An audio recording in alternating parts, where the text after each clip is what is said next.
Vice chancellor sir આપણી વચ્ચે 5 મિનિટમાં આવી રહ્યા છે, એટલે આપણે નેક્સ્ટ 5 મિનિટ્સમાં આ સેશન શરૂ કરીશું. ત્યાં સુધી સર્વને વિનંતી છે કે સર આવી રહ્યા છે તો આપણે અહીંયા ડિસિપ્લિન અને શાંતિ જાળવી ને બેસીએ.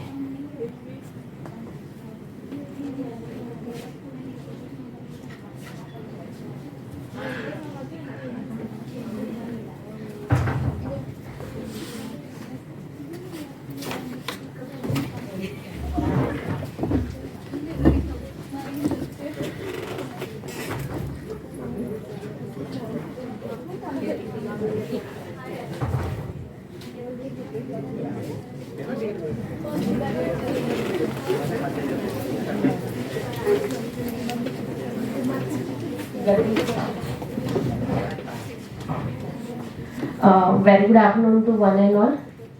આજે નેશનલ એજ્યુકેશન ડે, રાષ્ટ્રીય શિક્ષણ દિવસ.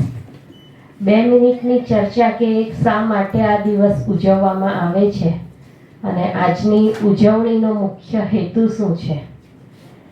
મૌલાના અબુલ કલામ આઝાદ સર વિશે આપ સૌએ થોડું ઘણું સોશિયલ સ્ટડીમાં વાંચ્યું હશે. જે તે સમયે વધારે બ્રીફ ચર્ચા આગળ કરીએ તો આપણા ભારતની અત્યાધુનિક શિક્ષણ નીતિ જે કહેવાય એના પ્રમોટર તરીકે જે માણસનું નામ અત્યારે ટોચ પર આવે છે એવા અબુલ કલામ આઝાદ.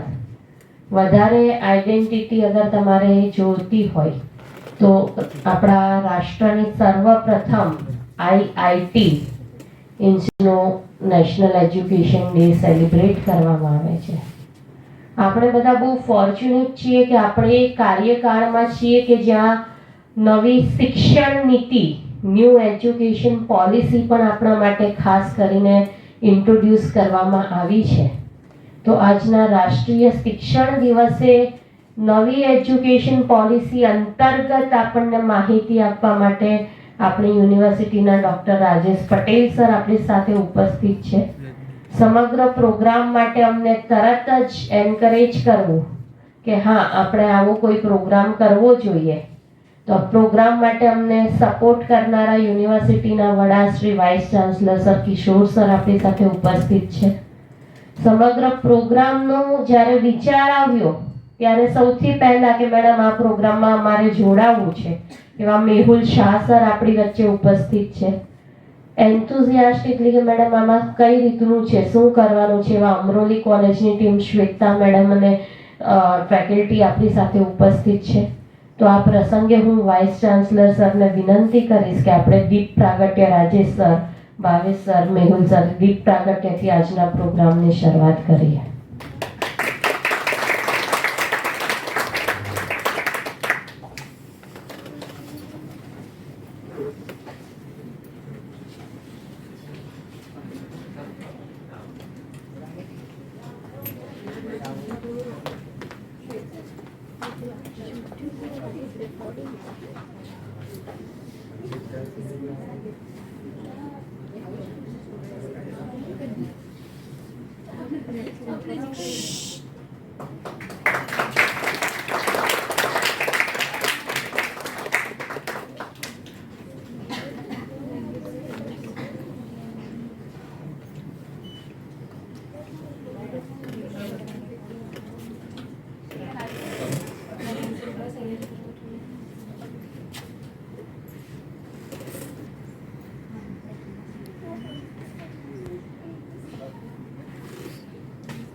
Thank you so much. સાથે જ હું ભાવેશ વાનપરિયા સરને વિનંતી કરીશ કે આદરણીય ચાવડા સરનું પુસ્તક રૂપી ભેટ આપીને સ્વાગત કરે.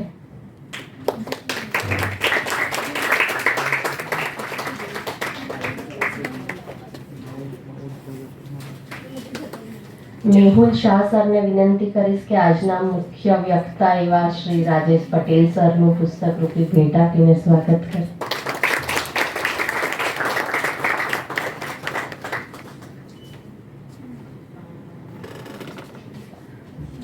અને હું કુલપતિ સરને વિનંતી કરીશ કે આજના પ્રસંગોચિત ઉદ્બોધન માટે 2 શબ્દ કહે.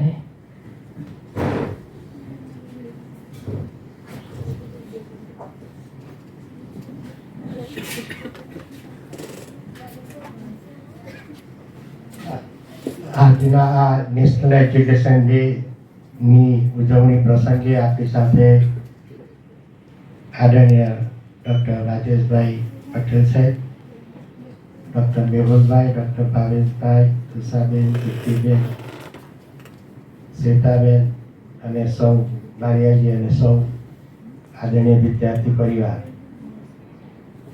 પહેલાં તો તમે સમયના ક્રમમાં અને સ્થળના ક્રમમાં અંતર કાપીને આવે એ બદલ યુનિવર્સિટીના પરિવાર વતી અમે તમારો આભાર માનીએ છીએ. અને તમારે માટે તમે જાતે જ તાળી પાડો તમારે માટે કે તમે જે પ્રવૃત્તિ માટે આવ્યા છો અને તમે જે 7% દાખવી છે એ બદલ યુનિવર્સિટી પરિવાર આપનો આભાર માને છે. જે વિદ્યાર્થી આવ્યા છે એના લાભની વાત હું પહેલાં કરીશ, પછી આ નેશનલ એજ્યુકેશન ડેની વાત કરીશ. જે યુનિવર્સિટી પરિસર સિવાયના જે વિદ્યાર્થીઓ આવ્યા છે એ વિદ્યાર્થીઓ જે સંસ્થામાંથી આવ્યા હોય એ સંસ્થાના આચાર્યશ્રીનો પણ આભાર, સંચાલક મંડળનો આભાર, એને પ્રોત્સાહન આપનાર જે કોઈ હોય તામિયા એનો પણ આભાર. જે કંઈ વિદ્યાર્થી આવ્યા છે એને અમે આ પ્લેટફોર્મથી વિનંતી કરીએ છીએ કે યુનિવર્સિટી જ્યારે આવી સહઅભ્યાસ પ્રવૃત્તિ કરવાની લાગણી પ્રગટ કરે તમે ત્યારે આ જ રીતે આના કરતાં યુનિવર્સિટીને જેટલી જરૂર હોય એટલી મોટી સંખ્યામાં આવવાનું તમે હંમેશા પસંદ કરજો જ. પરીક્ષા સિવાયના દિવસોમાં જેને તે બેચની પરીક્ષા નહીં હોય આખું વર્ષ દરમિયાન. મૂળ વિષય એવો છે કે રાષ્ટ્રીય શિક્ષણની એ વિષય તો આદરણીય ડૉક્ટર રાજેશભાઈ તમને માર્ગદર્શન આપશે જ અને બાકી અમારી આઈટીઆઈ મેનેજમેન્ટ ટીમ અને એ આપશે. મારો વિષય તમારો છે, ખાલી માત્ર તમારા સર્વાંગીણ વિકાસનો છે. હું એવું માનતો રહ્યો છું કે વિદ્યાર્થી જ્યારે શાળામાંથી કોલેજમાં કન્વર્ટ થાય ત્યારે શાળાની અંદર એ પોતાના 5 કિલોમીટર કે એ જે નક્કી કરેલો એક ભૌગોલિક વિસ્તાર છે એની અંદરથી જે શાળામાં આવતો હોય છે એટલે ત્યાં એને ઈગોના પ્રશ્નો ઊભા નથી થતા. કારણ કે લાંબા સમય સુધી એની જોડે એને ખબર છે કે જો કંઈ એવા ખાસ પરિવર્તન નહીં આવે તો આ નવી સિસ્ટમ પ્રમાણે 14 વર્ષ સાથે ભણવાનો છે. કદાચ ક્લાસ બદલાયા કરે બાકી એ જ પરિસરમાં એન્ટ્રી એ જ પરિસરમાં સમયના ક્રમમાં આગળ પાછળ થાય, જવાનો ક્રમ આગળ પાછળ થાય. અને જ્યાં માર્ગદર્શન લેવા જતા હોય સાંજે કે સવારે તાહોમાં મને ઘણા બધા તો 12-13 વર્ષ સુધી હાથે જતા આવ્યા. કોલેજમાં આવીને સૌથી મોટું જે પરિવર્તન આવે છે જેના ભાગરૂપે અમે તમને કહીએ છીએ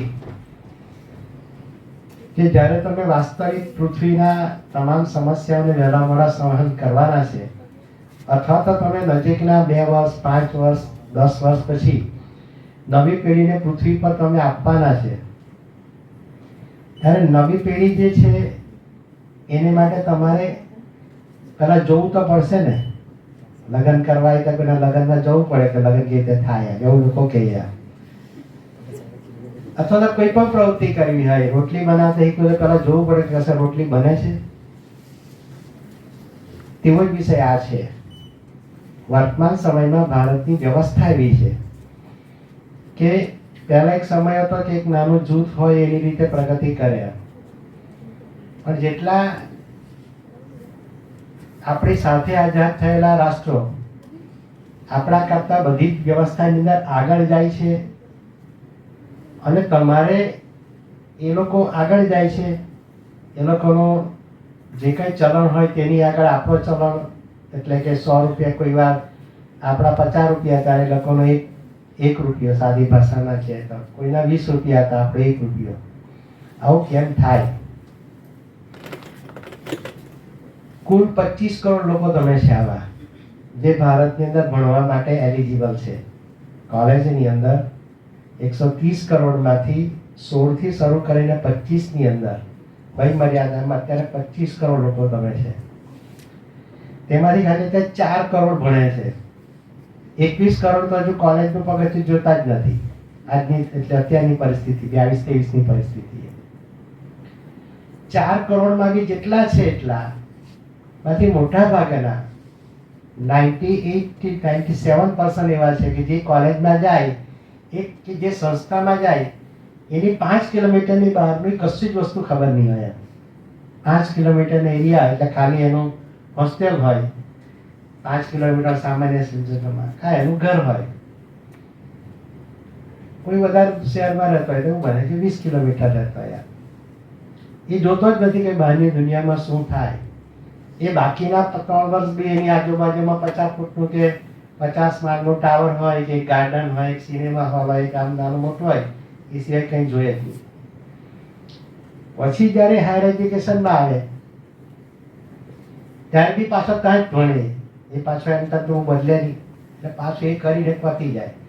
હાયર એજ્યુકેશન પતે પછી જ્યારે સમાજની અંદર કાતે સમાજમાં પાછો ફરે, કોઈ બી તબક્કે એમ એફઆઈ ભણીને ઘણા સમાજમાં પાછા ફરે, એસઆઈમાં, ટીવાયમાં, માસ્ટરમાં પાછા, ત્યારે એને સમજ પડે કે હા હું ને બધી ઝઘડામાં તો મારા બધા વિષય આવતા છે અંદર. અને એ સમયે એ જલ્દી સમાધાન નહીં કરી શકે એટલે પછી એ ઘરમાં વાદ વિવાદ શરૂ કરે, કોઈ વાર કઈ આત્મહત્યા કરવા કરે, બધા જ વિષયો ચાલે. શાંતિથી બેહે નહીં, ઘરમાં કોઈ બેહવા દે નહીં, કોઈ ડરો નહીં બેહવા દે. અઠવાડિયામાં એક દાડો એવું કરે જ છેલ્લે. કદાચ એવું બને કે 7 દાડામાંથી 6 દાડા હારા જાય, 6.5 દાડા નહીં પણ 7 દાડા હારા જાય, પણ છેલ્લે 6 કલાક તેવા જાય. એ શું બતાવે છે કે જ્યારે ભણે છે ને ત્યારે પોતાની બહારની દુનિયા જોવા માટે તૈયાર નથી થતો, બહારની દુનિયાને તૈયાર નથી થતો. અને એને કારણે તમે જે આવો છો એનો તમને બેનિફિટ 100% અત્યારે તમને એવું લાગે કે આ શહેરની અંદર 1 લાખ વિદ્યાર્થી ભણે છે, તેમાંથી આ યુનિવર્સિટી કક્ષાએ જે પ્રવૃત્તિઓ થાય કે પછી ઝોન કક્ષાએ પ્રવૃત્તિ થાય, એક કોલેજમાંથી બીજી કોલેજમાં જાય, એવા વિદ્યાર્થીઓની 1 લાખ વિદ્યાર્થીમાંથી કેટલા વિદ્યાર્થી કે જે પોતાનું કમ્ફર્ટ છોડીને બાજુની કોલેજના ક્લાસરૂમમાં જાય કે બાજુની કોલેજની ટીમમાં જાય કે યુનિવર્સિટી આવે. 1 લાખમાંથી એવા 10,000, 90,000 વિદ્યાર્થી એવા જ હોય છે કે એના સમયના ક્રમમાં આવે, સમયના ક્રમમાં ગોલ્ડ મેડલ લઈને નીકળી જાય. 10,000 વિદ્યાર્થી એવા નીકળે છે તમારા જેવા કે જે બધી જ પ્રવૃત્તિમાં સમજ પડે કે નહીં પડે પણ આપણે જવાનું, સાહેબે કીધું ને એટલે પહોંચી જવાનું. આ બસમાં બેસી જા, રિક્ષામાં બેસી જા, બીઆરટીએસમાં બેસી જા. એ કામ ક્યારે લાગે છે? સમાજ જીવનમાં પાછા ફરે ત્યારે. એટલે કે સમાજ જીવનની અંદર તમને એવો કોઈ વિકલ્પ આપવામાં આવતા નથી કે હોસ્પિટલે ટિફિન આપવા જવાનું, તો ટેબલ નહીં પડી બસમાં જવું તો પૂછવું પડે કે હાથે ચાલીને બસમાં કીધું રહેવાનું. ટ્રેનમાં બેહાડે તો કે આ બાજુ જાય કે આ બાજુ જાય, પૂછ્યા પછી બી પૂછવું પડે કે મુંબઈ લઈ જાય છે કે અમદાવાદ નહીં લઈ જતો. એટલે બધી દિશા હરખી તો યંત્ર કાઢે તો એ ખબર નહીં પડે કે આમ છે. એટલે ભાઈ ગૂગલ બાબા ક્યારે કહે કે ગૂગલ બાબા તો ગતિ કરે તો કહે, હા ગૂગલ બી નહીં કહે કે આ બાજુ મુંબઈ આવ્યું ને આ બાજુ આવ્યું. પ્રોબ્લેમ અહીંયા થાય છે. પ્રોબ્લેમ જે થાય છે તમને સહજીવન નહીં થાય, અને એને કારણે આગળ જતા તમે ફોલોઅર બની જાય છે, આંધળા થઈ જાય. એટલે ફોલોઅર એટલે આંધળા થઈ જાય. કે ને કામ ડાબી બાજુ અને ડાબી બાજુ ગયા ગયા, કોઈ સવાલ નહીં કરવાનો. કેમ કે કોઈ બસમાં નહીં બેઠા, કોઈ દાડો કમ્ફર્ટ ઝોનની બહાર ઓકે બીજી અલગ જગ્યા પર બેઠા નથી, રોજ જગ્યા બદલાઈ નથી. કેટલાક એવા અતિ આદરણીય હોય છે કે જે ક્લાસમાં પહેલા ધોરણમાં દાખલ થાય અને ક્રમમાં બહુ ઓછી વાર એના ક્લાસ બદલાયા હોય, આખા 12 ધોરણમાં 2 કે 3 વાર ક્લાસ બદલાયા હોય. કોલેજમાં તો હોય ઘણા તેવા સદનસીબ માણસો હોય છે કે તે જ બેન્ચ પર જ ગ્રેજ્યુએટ થઈ જાય, તે જ બેન્ચ પર બેચો નહીં બદલાયા. પણ જ્યારે પછી આ વસ્તી વિસ્ફોટના જમાનામાં તમે સ્થળાંતર કરવાનું થાય, બીજી બાજુ જે શહેર હોય છે, દરેક શહેરની પોતાની વ્યવસ્થા હોય છે. તમારે કોઈ કારણોસર, અમારી મોટાભાગની મહિલા છે એટલે કમ્પલસરી, અને બહુ ઓછી એવી નસીબવાર હોય છે કે જે 100માંથી માન 5% મહિલા એવી હોય છે કે કદાચ એને એ વિસ્તારની અંદર પોતાની બાકીની જિંદગી પસાર કરવાની તક મળે. 95% મહિલાએ તો એનાથી 5 કિલોમીટર દૂર બાકીની જે કંઈ 40 વર્ષની જિંદગી કે 100 વર્ષની જિંદગી ત્યાં જીવી પડે. અહીંયા સંતુલન જે છે અને જે માનસિક નિર્ણય લેવાની જે પ્રક્રિયા જે છે, એ કઈ બસમાં બેસવું, કઈ વસ્તુ ખરીદવી, દુકાનમાં જઈને કઈ ખરીદવું, એ ક્યારે ખબર પડે? માણસ એવો પ્રાણી છે કે આજુબાજુવાળા પાસે વધારે છે. શિક્ષક ભણાવે એના કરતાં સૌથી વધારે શીખે કાંઈ તો કે રિક્ષામાં જાય ત્યારે, આવી રીતે કોઈ બસમાં બેસી આવે ત્યારે, કે ત્યારે એની સીટ બદલાઈ જતી હોય બાજુ બેસવાવાળી, બેસવાવાળા ભાઈ છે એટલે બદલાય. કહેવાનો મારો અર્થ કે તમારી સિચ્યુએશન તમે જેટલી વધારે બદલશો તમારા કોલેજ કાળ દરમિયાન કે હાયર એજ્યુકેશન દરમિયાન, તો જ તમને રિસર્ચનો પાર્ટ હોય કે સહજીવનનો પાર્ટ હોય, તો જ તમે જેટલા ઇઝી એટલા જલ્દી તમારા નિર્ણયો સરળતાથી આવે. એમાંથી ઘણાના અનુભવ એવો થતા જ હશે લખતા હોય ત્યારે કે વારંવાર આપણે કોઈ વસ્તુને આમ સીધી રીતે ગોઠવવાનો પ્રયત્ન નહીં કર્યો હોય, એન્ડ ટાઈમમાં ભૂલી જાય કે આનો ક્રમ કયો હતો, જવાબ લખવાનો, જવાબ આખો યાદ હોય પણ ક્રમ ભૂલી જાય. અને જીવનમાં બી એવું જ થાય છે કે જો આપણે વારંવાર તમારી પોતાની સિચ્યુએશન બદલીની હોય અનકમ્ફર્ટ ઝોનમાં, તો એ પાછળથી ખૂબ ફાયદા થાય છે. એના ફાયદામાં હું પહેલો એવો ફાયદાકારક છે કે ત્યાંથી તમારા કરતાં ઓછી આર્થિક પરિસ્થિતિમાં, ઓછી વ્યવસ્થામાં અહીં સુધી આવ્યો. એવા તમારી જોડેના તમારા શિક્ષકો એવા ઘણા છે અત્યારે, તમે જે સંસ્થામાં છે અથવા તે શિક્ષકો બી એવા હશે કે જેટલી અનકમ્ફર્ટ ઝોનમાં એ લોકોએ કોલેજ પૂરી કરી હશે, એ લોકો આજે તમારા કાં તો શિક્ષક હશે કાં તો તમારા આચાર્ય હશે. તમારા વિસ્તારના MP હોય કે MLA હોય કે તમારો કોર્પોરેટર હોય કે જે કંઈ હોય, રાજકીય વ્યવસ્થાના ભાગરૂપે કે સામાજિક અર્થવ્યવસ્થાના ભાગરૂપે કે આર્થિક રીતે, કોલેજમાં હોય ત્યારે એમ કે ભાઈ એને બિલકુલ કંઈ સમજ નહીં પડતી હતી, પણ એ 20 વર્ષ પછી મળે ત્યારે કે સાહેબ એ તો આટલું આર્થિક સામ્રાજ્ય ધરાવતો થઈ ગયો. એ કેવી રીતે બન્યું? એ સૌથી વધારે હું કરતો હોય, આમ જોતો હોય. કહેવાનો મારો અર્થ કે તમે આવી રીતે આવતા રહ્યો. આભાર. નેશનલ એજ્યુકેશન એમાં રાષ્ટ્રીય શિક્ષણ નીતિની અંદર યુનિવર્સિટીએ ખૂબ અલગ અલગ પ્રકારના પ્રયત્ન કર્યા છે. એટલે સુધી અમે છેલ્લે તમારે માટે વ્યવસ્થા ગોઠવી છે, એનો તમે લાભ લો અને કોઈને અપાવો કે ભાઈ 6 સેમેસ્ટરમાં પૃથ્વીની કોઈ પણ યુનિવર્સિટીનો વિદ્યાર્થી આ યુનિવર્સિટીમાં 6 સેમેસ્ટરમાં ક્રેડિટને આધારે એ બદલી શકે છે. અથવા તો 1965થી ભણતો વ્યક્તિ એ આ યુનિવર્સિટીમાં ભણ્યો હોય તો જેટલો પાછલો ભાગ બાકી છે એનો કે વચ્ચેનો ભાગ બાકી છે ત્યાંથી ફરીથી એ ભણી શકે છે. એટલે ઉંમર નામનો જે શબ્દ જે છે, ઉંમર નામનો શબ્દ જે છે, સમયના નામનો શબ્દ છે, અભ્યાસક્રમના નામનો શબ્દ છે, આ બધા જ શબ્દોને નેશનલ એજ્યુકેશન પોલિસીની અંદર આપણે ડિલીટ કરીને અંદર લાવવા પાછળનો આશય આ જ છે કે જે 4 કરોડ છે એ એટલીસ્ટ 4 કરોડ તો ભણે, અને એને જોઈને બાકીના જે 21 કરોડ બાકી છે બહાર બેઠા કે કોલેજમાં તો બહુ તકલીફ પડે, એવું કંઈ તકલીફ હોતી નથી. એને માટેના તમે બ્રાન્ડ એમ્બેસેડર બનો એવી શુભેચ્છાઓ. જીવનમાં તમે જ્યાં હો ત્યાં જેને વધારે તકલીફ પડતી હોય, ખાસ કરીને ભૌતિક દ્રષ્ટિએ અને સામાજિક દ્રષ્ટિએ, એવા લોકો હંમેશા આવી સિસ્ટમમાં બહુ ઝડપથી આગળ આવતા હોય છે.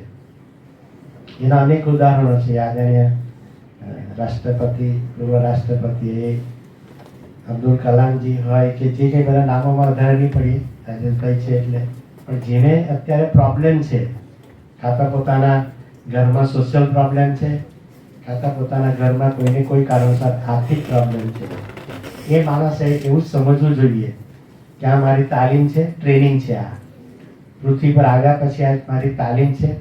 એ તાલીમની અંદર હું કઈ રીતે શિસ્ત રીતે એડજસ્ટ થઉં કે જેથી જ્યારે મારી તાલીમ પૂરી થાય, એટલે કે જ્યારે મારે સમાજ જીવનમાં મને જ્યારે પરફોર્મ કરવાની તક મળે ત્યારે એ જેને કમ્ફર્ટ ઝોનમાં તમારી બેંક પર ઊભો થયો છે, કમ્ફર્ટ ઝોનમાં, એ ભૌતિક વાતની રીતે કે સામાજિક કમ્ફર્ટ ઝોનમાં ઊભો થયો છે, એ જ્યારે સમાજ જીવનમાં કે આર્થિક જીવનમાં દાખલ થાય છે ત્યારે મોટે ભાગે એની ગતિ હોય એ 100% એની ધીમી હોય છે.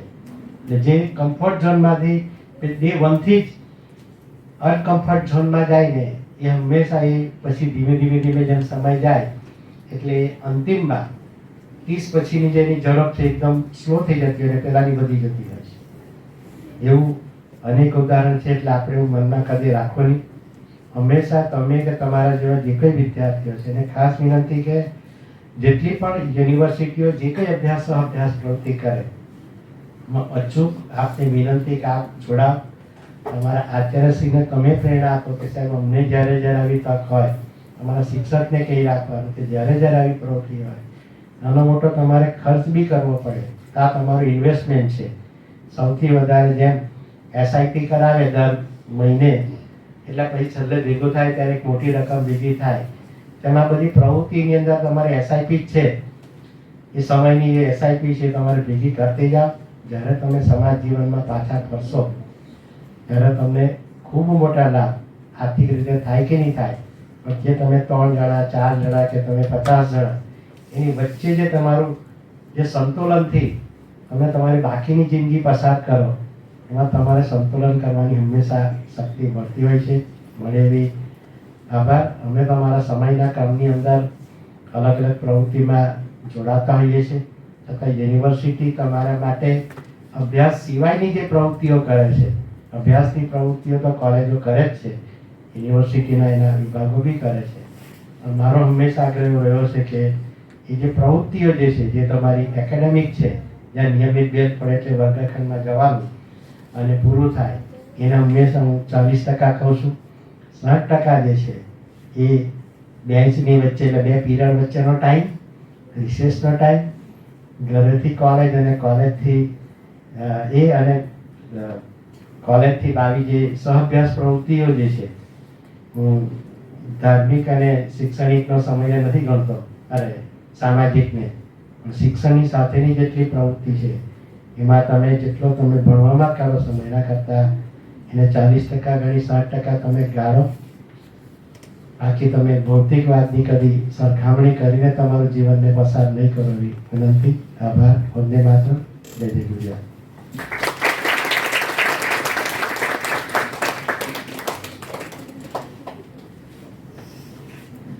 Thank you so much sir.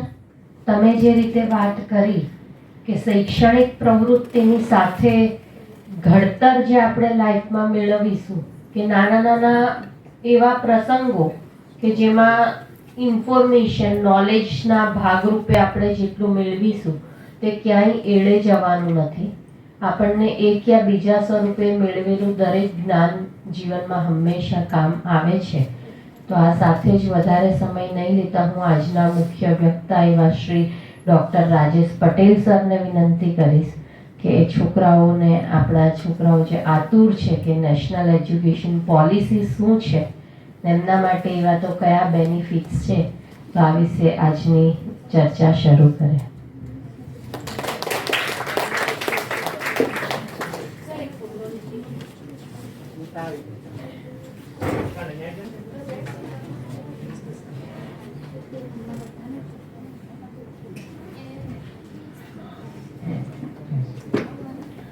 So good afternoon everybody.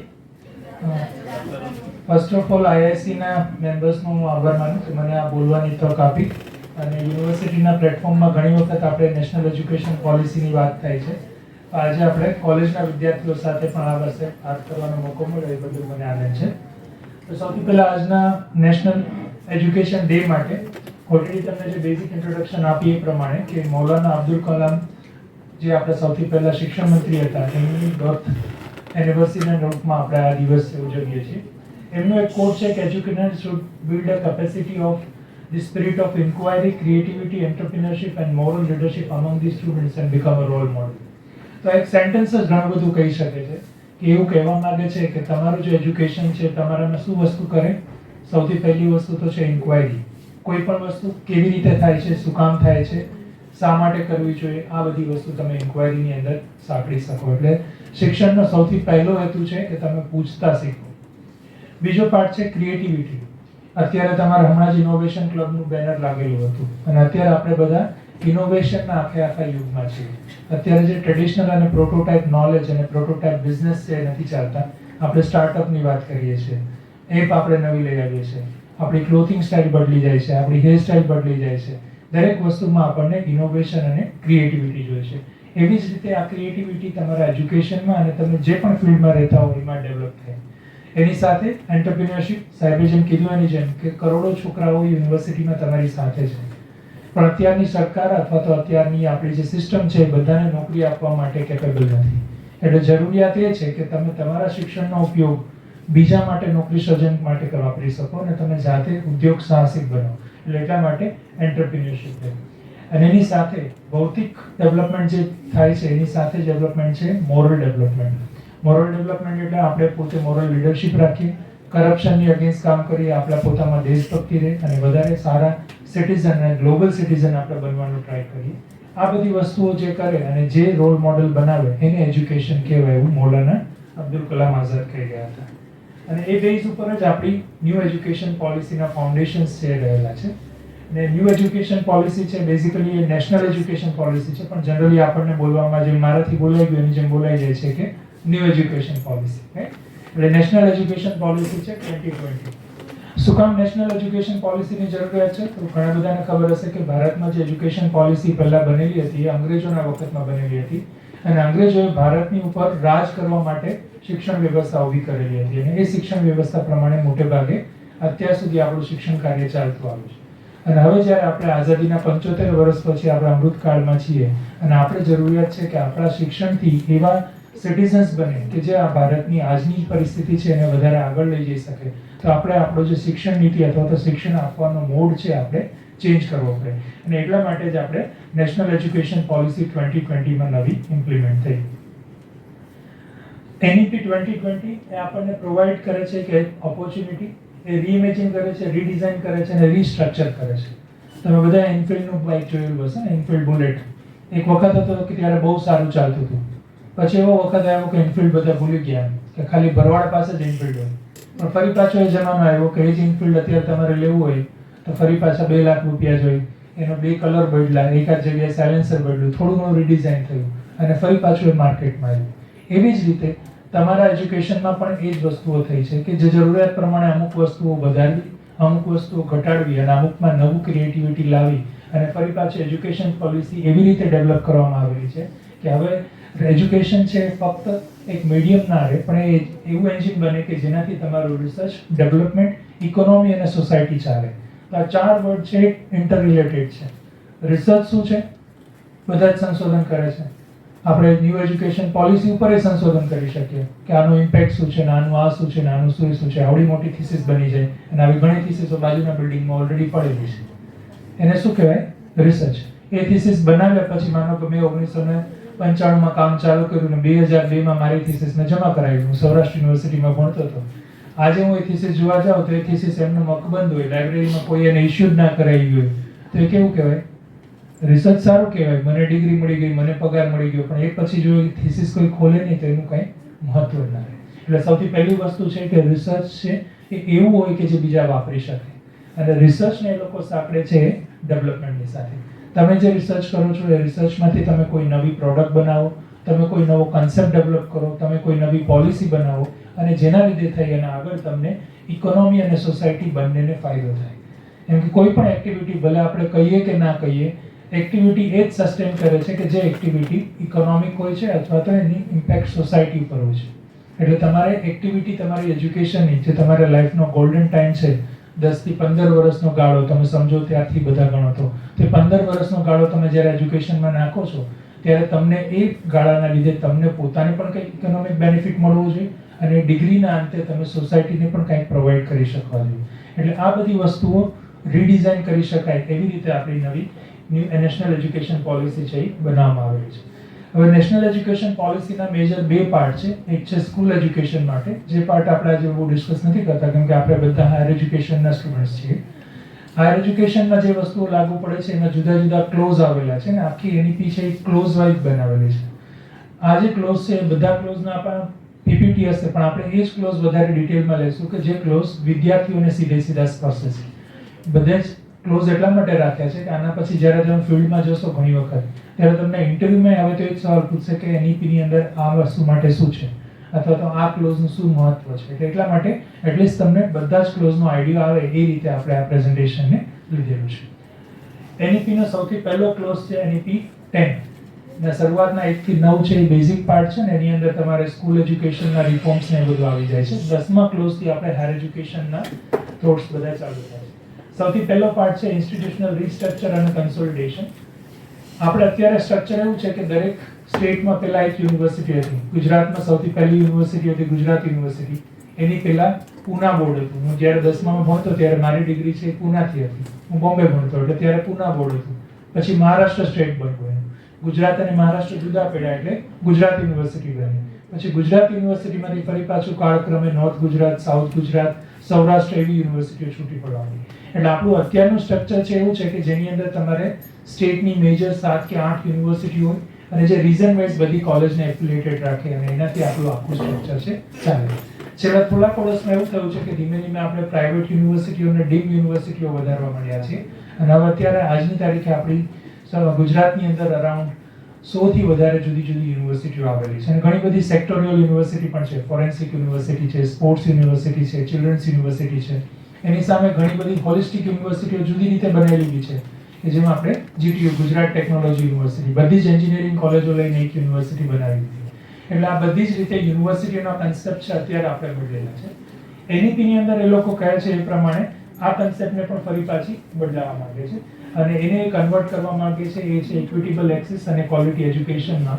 અને બધી જ યુનિવર્સિટીઓ જે પણ ઓર્ગેનાઇઝેશન છે, જે પણ કોલેજીસ અથવા તો ઇન્સ્ટિટ્યુશન કે કેમ્પસ છે કે જ્યાં 3000 થી વધારે છોકરાઓ છે એ બધાને એ લોકો ધીમે ધીમે યુનિવર્સિટીમાં કન્વર્ટ કરવા માંગે છે. શું કામ યુનિવર્સિટીમાં કન્વર્ટ કરવા માંગે છે?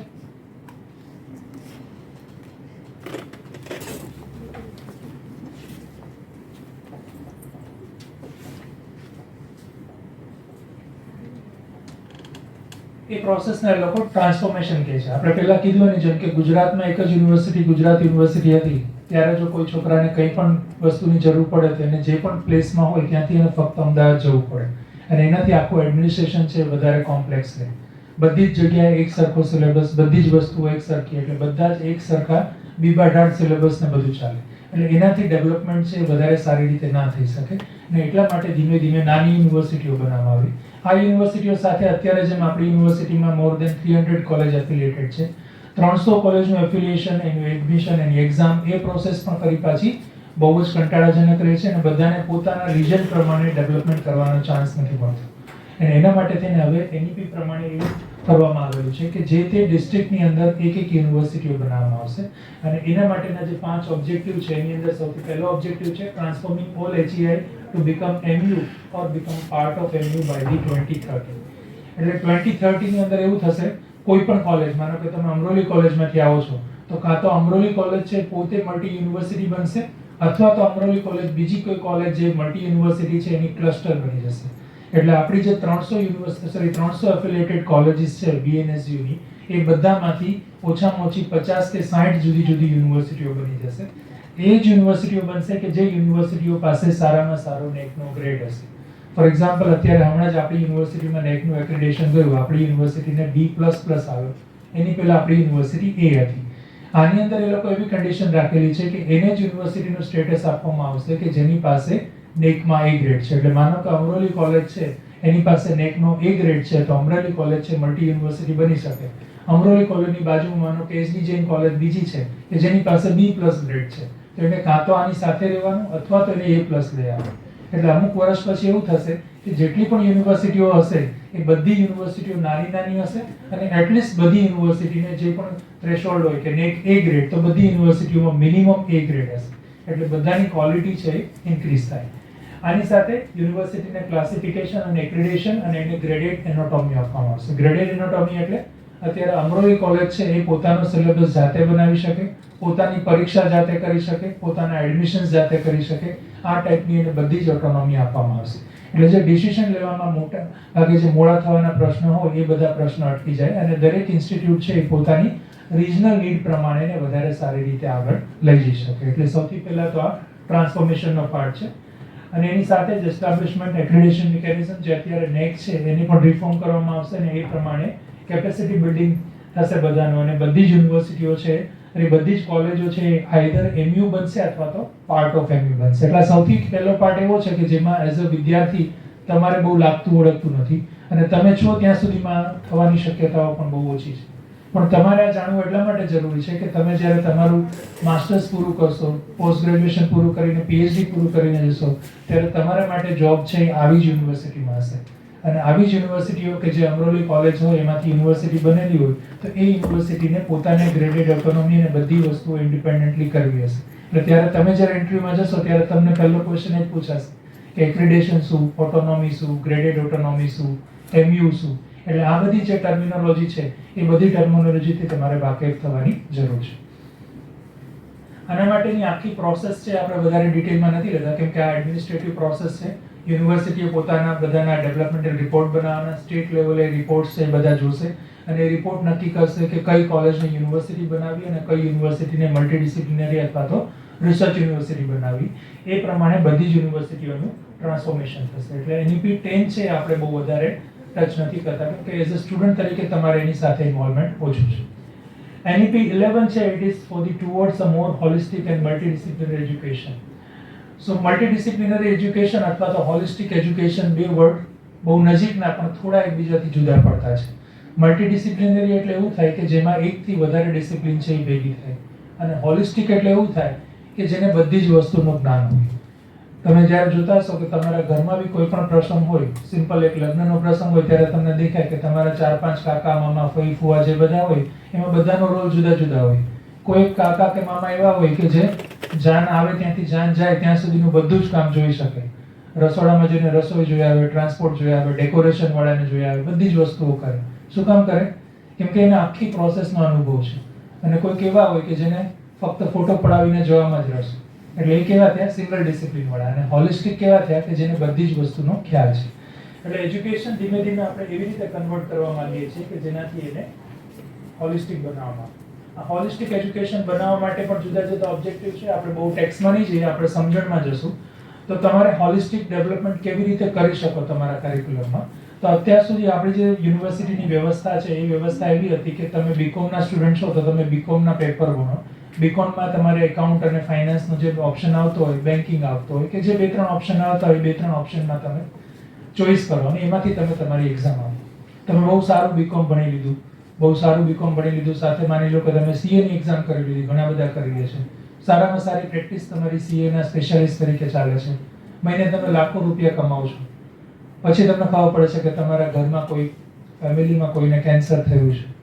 ત્યારે તમારે એ દિવસે ગૂગલ પર શું ગોતવું પડશે કે કેન્સર શું છે, કેન્સરની ટ્રીટમેન્ટ શું છે, કેન્સરમાં આ વસ્તુ શું થાય છે, કેન્સરમાં તે વસ્તુ શું થાય છે. એટલે ભલે તમે કોમર્સ ભણ્યા પણ તમારે ત્યારે શું ભણવું પડશે? તમારે ત્યારે હેલ્થ ભણવું પડશે. એ બધું ભણશો એટલે ખબર પડશે કે કેન્સર આના લીધે થાય, આનાથી થાય. માનો કે તમારા પેરેન્ટ્સને કેન્સર થયું છે એટલે પછી તમે વાંચશો કે પેરેન્ટ્સને કેન્સર થાય છે એનું રીઝન શું છે. ખબર પડશે કે લાઇફસ્ટાઇલ ડિઝીઝ છે. એટલે પછી તમને એવું થશે કે ના ખાલી પૈસા કમાવાથી નહીં થાય, સવારે યોગ કરવાની જરૂર છે, સવારે 2 કલાક ચાલવું જોઈએ, પછી એમ ડાઉનલોડ કરશો, હાર્ટ પોઈન્ટ ગોઠશો, ચાલવાનું ચાલુ કરશો. એટલે શું થયું? ઇનડાયરેક્ટલી કોમર્સની સાથે તમારે હેલ્થ એજ્યુકેશનની જરૂર થાય.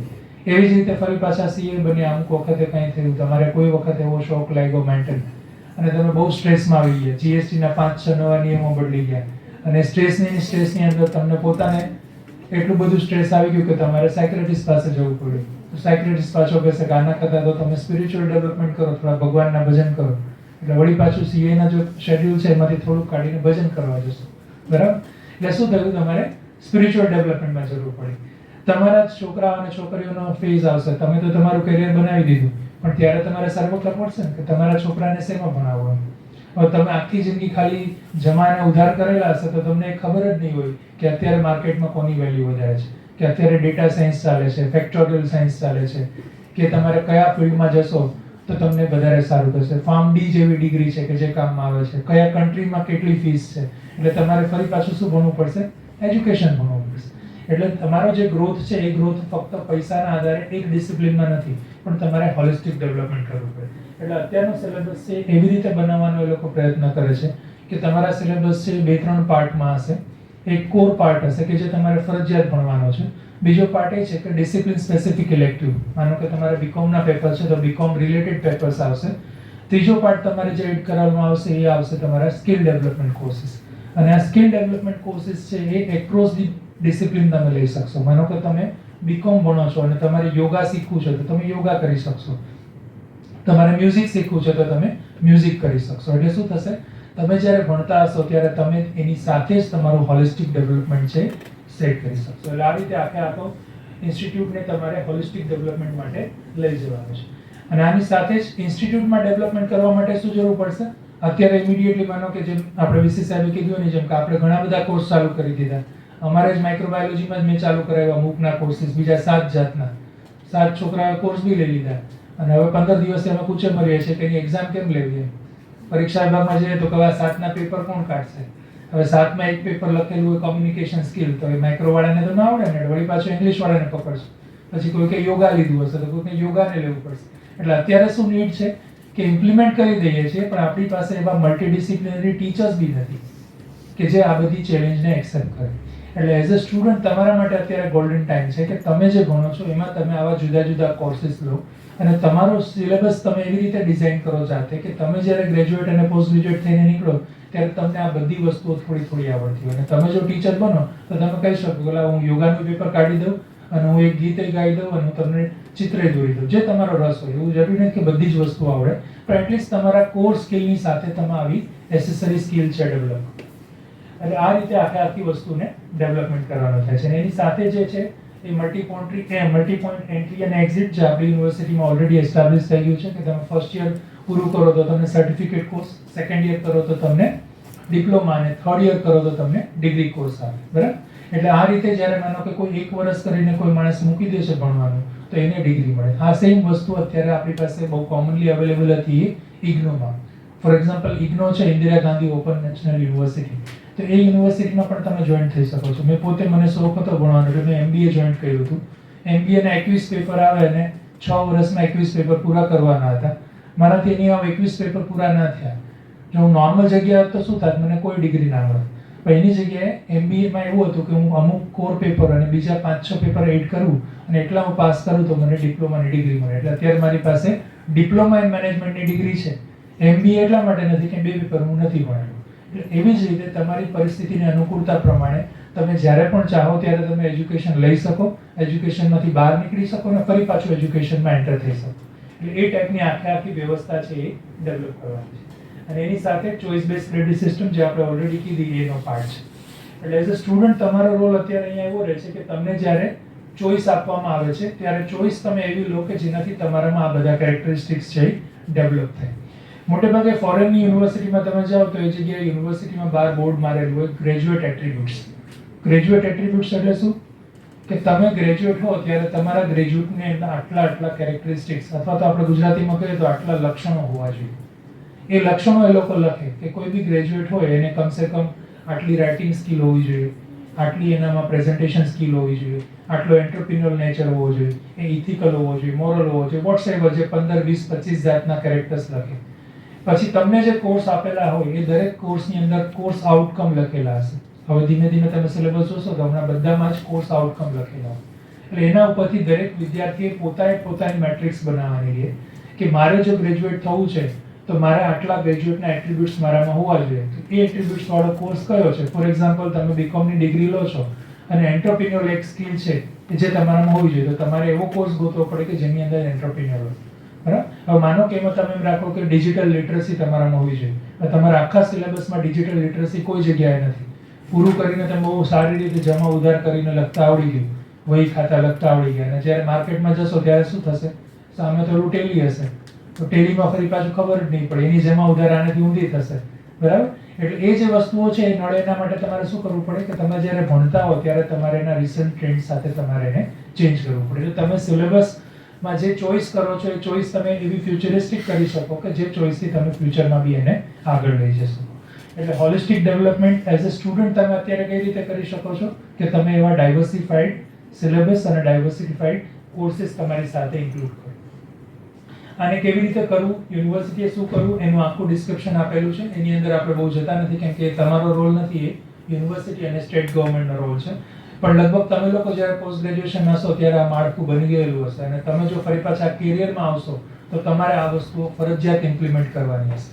એટલે તમારા માટે હોલિસ્ટિક એજ્યુકેશન છે એ ધીમે ધીમે વધારે અગત્યનું છે.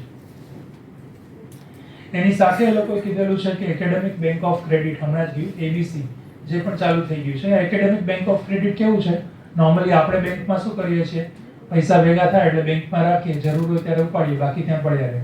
એવી જ રીતે એકેડેમિક બેંક ઓફ ક્રેડિટ એવી બનશે કે માનો કે તમે અત્યારે ફર્સ્ટ યર બીકોમ નું પૂરું કરેલું છે, તમારી જે ક્રેડિટ આવી ત્યાં પડી રહી, એમાં ડિજિટલી તમે ભણવાનું મૂકી દીધું, અમુક વખત જોબ કરી, ફરી પાછા તમે આવ્યા, તમને એમ થાય છે કે મારે બીકોમ પૂરું કરવું છે, તો તમે એ બે સેમેસ્ટરની જે તમારી ક્રેડિટ છે એ તમે એડ કરી શકશો અને તમે બીકોમમાં લઈ જઈ શકશો. માનો કે તમારે બીબીએમાં જવું છે તો ફરી પાછું એ બીકોમના 2 પેપર જો આને ઇક્વિવેલન્ટ હશે તો તમને કદાચ એના 2 સેમેસ્ટર જેટલી નહીં પણ એના 1 સેમેસ્ટર જેટલી ક્રેડિટ મળતી હોય તો બીબીએ તમે 6 સેમેસ્ટરની જગ્યાએ 5 સેમેસ્ટરમાં કરી શકો. એટલે આ પ્રમાણે તમે જે પણ વસ્તુઓ અર્ન કરેલી છે એ બધી જ ક્રેડિટની અંદર રહેશે અને એ ક્રેડિટ તમને જ્યારે જરૂર પડશે ત્યારે તમે ફરી પાછી વાપરી શકશો. એટલે એને એકેડેમિક બેંક ઓફ ક્રેડિટ કહે છે. એટલે પણ એનો એક પાર્ટ છે અને એ અત્યારે ચાલુ થઈ ગયું છે. પણ અત્યારે 2-3 એમાં ઇન્ચીસ છે કે જે યુનિવર્સિટીને નેકમાં એ ગ્રેડથી વધારે છે એ લોકોની જ ક્રેડિટ એ લોકો કન્સિડર કરે છે. એ બધા અત્યારે નોર્મલ ઇશ્યુઝ છે. એટલે એ ઇશ્યુના લીધેથી હજી પબ્લિકલી એટલું કોમન નથી પણ તમે એ વસ્તુઓ સાથે કરી શકો. એની સાથે બીજો પાર્ટ છે અલગ, એમાં એ આવે છે કે optimal learning environment and support the students for that, right? શું કરવા માંગીએ છીએ આમાં કે more optimal and productive learning environment support the students so that non academic means involve in the responsible leaders. એટલે જે વસ્તુઓ થઈ રહી છે એ વધારે સારી રીતે કરી શકે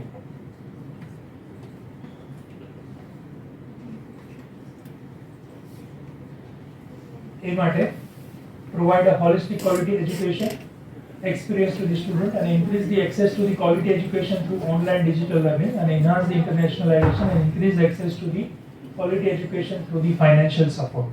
આની અંદર 2-3 વસ્તુઓ આવેલી છે ને જે તમને લાગુ પડી શકે અને તમે કરી શકો એ વસ્તુ એવી છે કે ફોર એક્ઝામ્પલ આપણે અત્યારે વીર નર્મદ સાઉથ ગુજરાત યુનિવર્સિટી સાથે જોડાયેલા છે. આપણી યુનિવર્સિટીને B++ ગ્રેડ આવેલો છે એટલે તમારી માર્કશીટની અંદર શું આવશે, ફક્ત B++ આવશે. તો તમને એવી ઈચ્છા છે કે કોઈ A++ યુનિવર્સિટી છે, for example Baba Saheb Ambedkar university છે, A++ છે.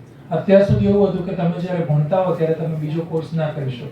તો હવે એવું થઈ ગયું છે કે માનો કે તમે બીકોમ કરો છો અને તમને એમ થાય છે કે આની સાથે હું BA પણ કરું તો તમે BA છે એ બાબા સાહેબ આંબેડકર યુનિવર્સિટીમાં કરી શકો અને એ યુનિવર્સિટીમાંથી તમને A++ નું સર્ટિફિકેટ મળી શકે. એટલે તમારી જે ડિગ્રી છે એ ડિગ્રીની સાથે તમે પેરેલલ ડિગ્રી બીજી કરી શકો. બીજી પ્રોવિઝન એવી છે, મેં હમણાં જ કીધું જેમ કે મેં ઘણા બધા MOOC ના કોર્સ રાખ્યા અમારા માઇક્રોબાયોલોજીના, તો છોકરાઓએ જે કોર્સિસ IIT દિલ્હીમાં ચાલતા હોય એ કોર્સ લીધા. એટલે એના લીધે થઈને શું થાય કે એના રોજના લેક્ચર્સ અમે જ લેતા હોય, કેમ્પસના ટીચરો લેતા હોય, એની જગ્યાએ એના સ્વયંના અને MOOCના કોર્સિસમાં એ લોકો IITના ટીચર્સના વિડીયો લેક્ચર્સ લેશે, એની એક્ઝામ પાસ કરશે અને એનું સ્ટડી મટીરિયલ વાપરશે. એટલે ભલે તમે ફિઝિકલી સુરતમાં રહ્યા હો પણ તમારું એક્સપોઝર કેવું થશે, નેશનલ લેવલનું થઈ જશે. સેમ વે ઘણા બધા કોર્સિસ ઇન્ટરનેશનલી પણ આપણને મળે છે અને જે ઇન્ટરનેશનલ કોર્સિસ મળે છે એ કોર્સિસ પણ તમે ફ્રીલી કરી શકો છો. અત્યારે તમે કદાચ MOOC કોર્સિસ તમે નેટ ઉપર સર્ચ કરશો તો તમને મળશે કોર્સેરા છે, ફ્યુચર લર્નિંગ છે, edX છે, આવી ઘણી બધી સાઇટ્સ મળશે અને જેની અંદર તમે વર્લ્ડની બેસ્ટ યુનિવર્સિટીના નામ લખશો, સ્ટેનફોર્ડ છે, ગ્રિફિથ છે, મિશિગન સ્ટેટ યુનિવર્સિટી છે, એ બધી જ યુનિવર્સિટીના કોર્સિસ છે એ ઓફર થતા હશે. એ બધી યુનિવર્સિટીના કોર્સિસ મોટાભાગે ફ્રી હોય છે એનરોલમેન્ટ માટે. જો તમારે એની એક્ઝામ દેવી હોય અને એક્ઝામ દીધા પછી તમારે એનું સર્ટિફિકેટ લેવું હોય તો તમારે એના પે કરવા પડે પૈસા, અને એ બી 5-10 હજાર સુધીમાં જ હોય. એટલે જે થોડા ઘણા ફાઇનાન્શિયલી વેલ ટુ ડુ હોય એ લોકો એફોર્ડ કરી શકે અને તમારી જે રેગ્યુલર ગ્રેજ્યુએશનની ડિગ્રી છે જે સુરતમાંથી લીધેલી છે એની સાથે તમે નેશનલ લેવલના અથવા તો ઇન્ટરનેશનલ લેવલના કોઈ પણ આવા કોર્સિસ તમે છે સાથે એડ કરી શકો. અને આનો ફાયદો ક્યારે થશે, એઝ અ ટીચર તરીકે તમે જ્યારે કોઈ મલ્ટી યુનિવર્સિટીમાં જશો આજથી 5 કે 10 વર્ષ પછી, અથવા તો તમે તમારા કેરિયર માટે ફોરેનમાં કોઈ જગ્યાએ જશો ત્યારે તમને આ બધી એડિશનલ ક્રેડિટ્સ છે એ તમારા માટે ગણાશે. એટલે એ બધા પોર્શન્સ છે આની અંદર કરવામાં આવે છે અને આની સાથે જે ડિજિટલ લર્નિંગ છે એને વધારે એમ્ફેસિસ એટલા માટે આપેલું છે કે અત્યારે એવું થઈ ગયું છે કે across the boundary virtual environment create થઈ ગયું છે. કોરોનાના આખા 2 વર્ષના ગાળામાં તમારું રેગ્યુલર એજ્યુકેશન પણ ઓનલાઈન મોડમાં ગયું હતું. એટલે હવે એવું જરૂરી નથી કે ક્લાસરૂમમાં થઈને તમે એની સામે બેસીને જ ભણી શકો, અને એના માટે થઈને ઓનલાઈન લર્નિંગ છે એને વધારે સારું કરશે. અને increase the access the qualification through the financial support, એટલે આ બધું ડેવલપમેન્ટ કરવા માટે ગવર્મેન્ટ પણ એના તરફથી સપોર્ટ આપશે, અને સ્લોલી ધીમે ધીમે આ બધી વસ્તુઓ એચીવ કરવાની છે. કેવી રીતે કરવું એના માટેનો પાથવે આખો આપેલો છે. આની અંદર મેઇન રોલ છે, ફરી પાછું મેં કીધું એની જેમ, કે યુજીસી, સ્ટેટ ગવર્મેન્ટ અને યુનિવર્સિટીનો છે. આપણી યુનિવર્સિટીમાં ફોર્ચ્યુનેટલી સાહેબના માર્ગદર્શન નીચે આ ફેઝમાં જેટલું પણ થઈ શકવાનું જરૂરિયાત હતી એ બધી જ જરૂરિયાતો આપણે પૂરી કરેલી છે. અત્યારે તમારે આ યુનિવર્સિટીમાં રહીને બીજી યુનિવર્સિટીનો કોર્સ કરવો હોય તો તમે આરામથી કરી શકો છો.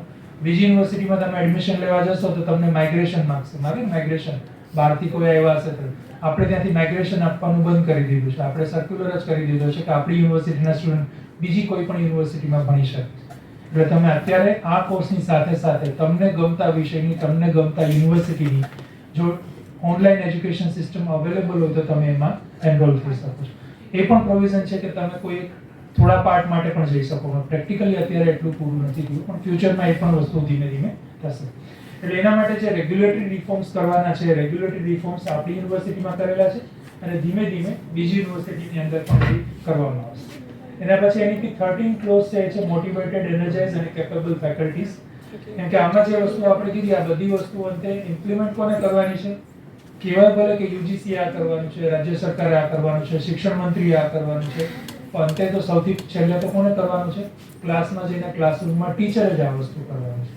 એટલે ફરી પાછું અલ્ટિમેટ એન્ડમાં ટીચર પાસે ભલે કોઈ પાવર ના હોય, પણ બધામાં ડુઅર છેલ્લે ટીચર જ હોય છે. એટલે આ બધી વસ્તુઓ કરવા માટે તમારે મોટિવેટેડ, એનર્જાઇઝ અને કેપેબલ ફેકલ્ટીની જરૂરિયાત રહેશે.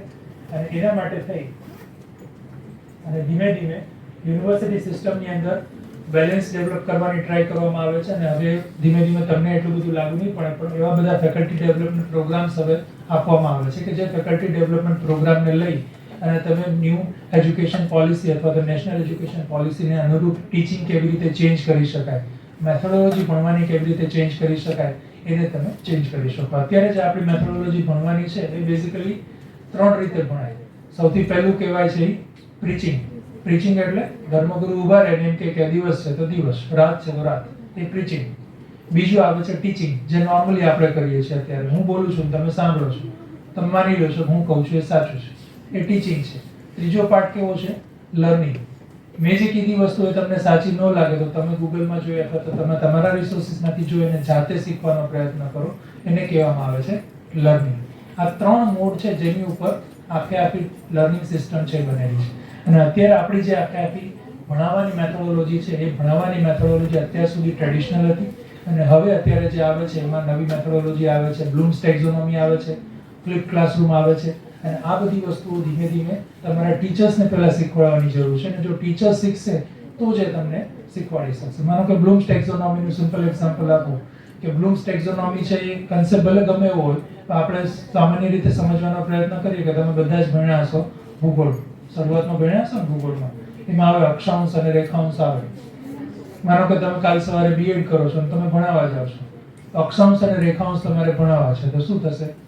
દોરશો તમે પૃથ્વીનો ગોળો, આમ હોય તો અક્ષાંશ ને આમ હોય તો રેખાંશ, એ દોરીને તમે ભણાવી દો. તેને શું કહેવાય? લેવલ ફર્સ્ટ થયું. ફક્ત તમે ઇન્ફોર્મેશન છે આપી. બીજા પાર્ટમાં શું થાય? એને 2-3 વખત તમે યાદ કરાવો, અને એના પછી એના છોકરાને કહો કે બોલ અક્ષાંશ શું, રેખાંશ શું, તો એની આખી ડેફિનેશન છે બોલી દી. એટલે એ સેકન્ડ લેવલનું થયું. એવી રીતે એના જુદા જુદા 6 લેવલ છે. આપણે બધા લેવલ ડિસ્ક્રાઇબ નહીં કરીએ, પણ એ રીતે આવશે કે અક્ષાંશ અને રેખાંશ પછી આપણે એમ કહીએ કે સુરતના ઇંગ્લિશમાં લેટિટ્યુડ લોન્ગિટ્યુડ કહે, તો આપણને ખબર છે કે સુરતના લેટિટ્યુડ લેટિટ્યુડ શું છે? નથી ખબર, બરાબર? પણ એનાથી આગળ તમે જાઓ કે હવે તમારે ફરી પાછું અહીંયાથી ઘરે જવું છે, સરે કીધું એની જેમ બસમાં બેસીને આવ્યા છો, બ્રિટનમાં બસ નથી મળતી, રસ્તો નથી ખબર, તો શું કરશો? ગૂગલમાં મેપ ખોલશો.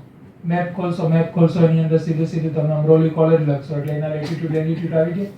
એટલે ગૂગલના મેપમાં લેટિટ્યુડ લેટિટ્યુડ વપરાય. એ શું થયું? એપ્લિકેશન થઈ, બરાબર? એટલે કોઈ પણ નોલેજ છે એ ક્યાં સુધી જવું જોઈએ? એપ્લિકેશન સુધી. એટલે એઝ અ સ્ટુડન્ટ તમે જે રેખાંશ અક્ષાંશ ભણ્યા છો એને ખરેખર તમે વાપર્યું ક્યારે? આજે જ્યારે મેપ ખોલ્યો ત્યારે.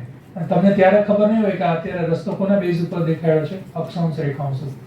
એટલે તમે જે પણ ટોપિક ભણો છો અથવા તો જે પણ ટોપિક ભણાવો છો એ ભણાવેલા ટોપિકની અંદર પણ તમે અન્ડરસ્ટેન્ડિંગ, ક્રિએટિવિટી, કમ્પેરિઝન અને છેલ્લે તમે એને જાતે ક્રિએટ કરી શકો એ મોડ સુધી તમે એને લઈ જાઓ. બરાબર? એટલે જે આખા આના ઓબ્જેક્ટિવ છે એ ફૂલફિલ કરવા માટે ટીચિંગ પેડાગોગી છે એ ચેન્જ કરવી પડે. એટલે જે ક્લાસરૂમ ટીચિંગ સિમ્પલ છે એને બ્લેન્ડેડ ફોર્મમાં લઈ જવાની વાત છે. બ્લેન્ડેડ ફોર્મની અંદર ઘણું બધું આવે છે. મેં કીધું એની જેમ ટીચિંગ લર્નિંગ પ્રોસેસ છે એને હવે એક્ટિવ લર્નિંગમાં કન્વર્ટ કરે છે. એક્ટિવ લર્નિંગ કરવું હોય તો શું થાય? અત્યારે માનો કે આ જ ક્લાસરૂમમાં મારે એક્ટિવ લર્નિંગ કરવું હોય તો મારે કંઈ ન કરવું પડે. એક્ટિવ લર્નિંગ કરવું હોય તો ખરેખર તમારે બધાને મારે કહી દેવું પડે કે આના 5 મિનિટનું પ્રેઝન્ટેશન આપું અને હું કહું કે આના ક્લોઝ છે એ 10 ક્લોઝ છે. હું ગ્રુપ બનાવું. પહેલા ગ્રુપને કહું કે તમારે ક્લોઝ નંબર 1 એક ગ્રુપ બનાવીને તમે મોબાઈલમાંથી એક ક્લોઝ વાંચો અને 2 મિનિટ પછી તમે એને પ્રેઝન્ટેશન કરો. અને હું અડધી કલાકનો ટાઈમ આપી અને પછી બધાના ક્લાસને કહું કે તમે બધા જ ક્લોઝ છે એ ભણાવો. તો શું થાય? એ લર્નિંગને કહેવામાં આવે એક્ટિવ લર્નિંગ. અને એ એક્ટિવ લર્નિંગ આના કરતાં વધારે સારું. એટલીસ્ટ જે ક્લોઝ માટે તમે જાતે ડિસ્કસ કરેલું હશે એ ક્લોઝ તમને પરફેક્ટ યાદ આવી જશે. બરાબર?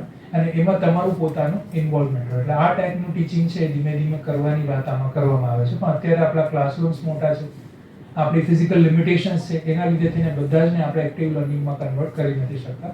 પણ મે બી એવું થશે કે અમુક વખત પછી તમે એક્ટિવ લર્નિંગના પાર્ટ બી હશો. એટલે એઝ અ ફેકલ્ટી તમે જ્યારે ભણતા હો ત્યારે તમારે આ બધી ટીચિંગ પેડાગોગી તમારી સાથે ભણવી પડશે. ભણાવવાના ઘણા બધા ટૂલ હોય છે. માનો કે તમે ટૂલ લો, અત્યારે ક્લાસમાં ભણાવવું છે તો શું આવે? બોર્ડ આવે, ચોક આવે, માર્કર આવે, પીપીટી આવે. આપણને બોલતા એટલું જ આવે. પણ તમે લિસ્ટ આઉટ કરો તો મોર દેન 78 જેટલા નોર્મલી અવેલેબલ ટૂલ છે કે જેનાથી ભણાવી શકાય છે. એટલે એઝ અ ટીચર તમે જો આગળ કેરિયર બનાવો તો તમને આ બધા 78 કે મોર દેન 78 ટૂલ્સ છે બધા તમને વાપરતા આવડવા જોઈએ અને વાપરવા માટે તમે કેપેબલ થવા જોઈએ. આને ફરી પાછું કરવા માટે યુજીસી અથવા તો સ્ટેટ ગવર્મેન્ટ તરફથી જુદી જુદી સ્કીમ ડેવલપ કરવામાં આવશે. કર્મા, એકેડેમિક અને એડમિનિસ્ટ્રેશન અને મેટ્રિક્સને કરવામાં આવશે અને એના પછી ધીમે ધીમે તમારા પ્રમોશન્સ છે એની સાથે લિંક હોય. અત્યારે પ્રમોશન્સ છે અમારા કોની સાથે લિંક છે? ફક્ત અમારા પબ્લિકેશન અને યર્સ ઓફ એક્સપિરિયન્સની સાથે છે. ધીમે ધીમે હવે આવ્યું કે સ્ટુડન્ટના ફીડબેક છે એમાં એડ થયા. ફરી પાછું ફીડબેક નીકળી ગયા. ફરી પાછા પ્રમોશન માટે પેપર્સ આવ્યા.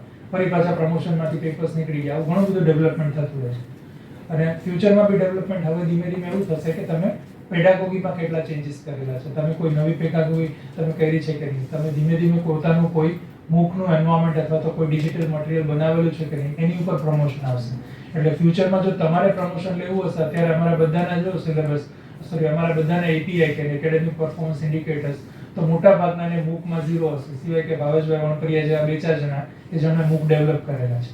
પણ તમે જ્યારે ફિલ્ડમાં જશો ત્યારે શું થશે કે તમારા પોતાના મૂક કાં તો તમે ભણેલા છો, મેસિવ ઓનલાઈન ઓપન કોર્સિસ એને મૂક કહેવામાં આવે શોર્ટમાં, અથવા તો તમે જાતે મૂક કરેલા છે. મૂકનું મહત્વ એટલા માટે છે કે teachers always can not be present everywhere. એ એવી ઇન્ડિપેન્ડન્ટ સિસ્ટમ બનાવવાની વાત કરે છે કે જેનાથી મોબાઈલમાં તમને જે ઈચ્છા થાય, તમને જે સબ્જેક્ટ ગમે એ સબ્જેક્ટ તમે જાતે શીખી શકો. એટલે આ ટાઈપનું કન્ટેન્ટ બનાવવાની કેપેસિટી તમારામાં છે કે નહીં એ તમને ધીમે ધીમે આગળ ડેવલપ કરવાનું આવશે. ક્લોઝ નંબર 14 છે equity inclusion in the higher education. So equity inclusion અને હાયર એજ્યુકેશનની અંદર મોટાભાગે ગ્રોસ એનરોલમેન્ટ રેશિયો અને જે આપણે social and economically disadvantage group છે સોસાયટીના, એનું એનરોલમેન્ટ વધારવાની વાત છે. ઓલરેડી આપણી એડમિશન સિસ્ટમમાં સંકળાયેલી છે, એટલે એઝ અ વિદ્યાર્થી તમને બહુ વધારે સ્પર્શતી નથી. પણ એટલીસ્ટ તમે એવું કરી શકો કે તમારા સર્કલમાં કોઈ એવો વિદ્યાર્થી હોય કે જેને કદાચ ગવર્મેન્ટની બધી સ્કીમ ના ખબર હોય તો તમે એ સ્કીમ એને કહી શકો અને એ સ્કીમથી ધીમે ધીમે એ છોકરા છે પોતે એનરોલ થઈ શકે અને આગળ વધારે સારી રીતે જઈ શકે. એટલે આને આપણે વધારે ડિટેલમાં નથી લખતા, પણ મોટાભાગે એસીડીના જે ટાર્ગેટ્સ છે એ ધીમે ધીમે વધારવાની વાત છે અને એને મોર ફાઇનાન્શિયલ આસિસ્ટન્ટ અને બધી વસ્તુઓ પ્રોવાઈડ કરવાની વાત છે, જેમાં મોટેભાગે ગવર્મેન્ટ સ્કીમ્સનો રોલ છે આગળ આવશે.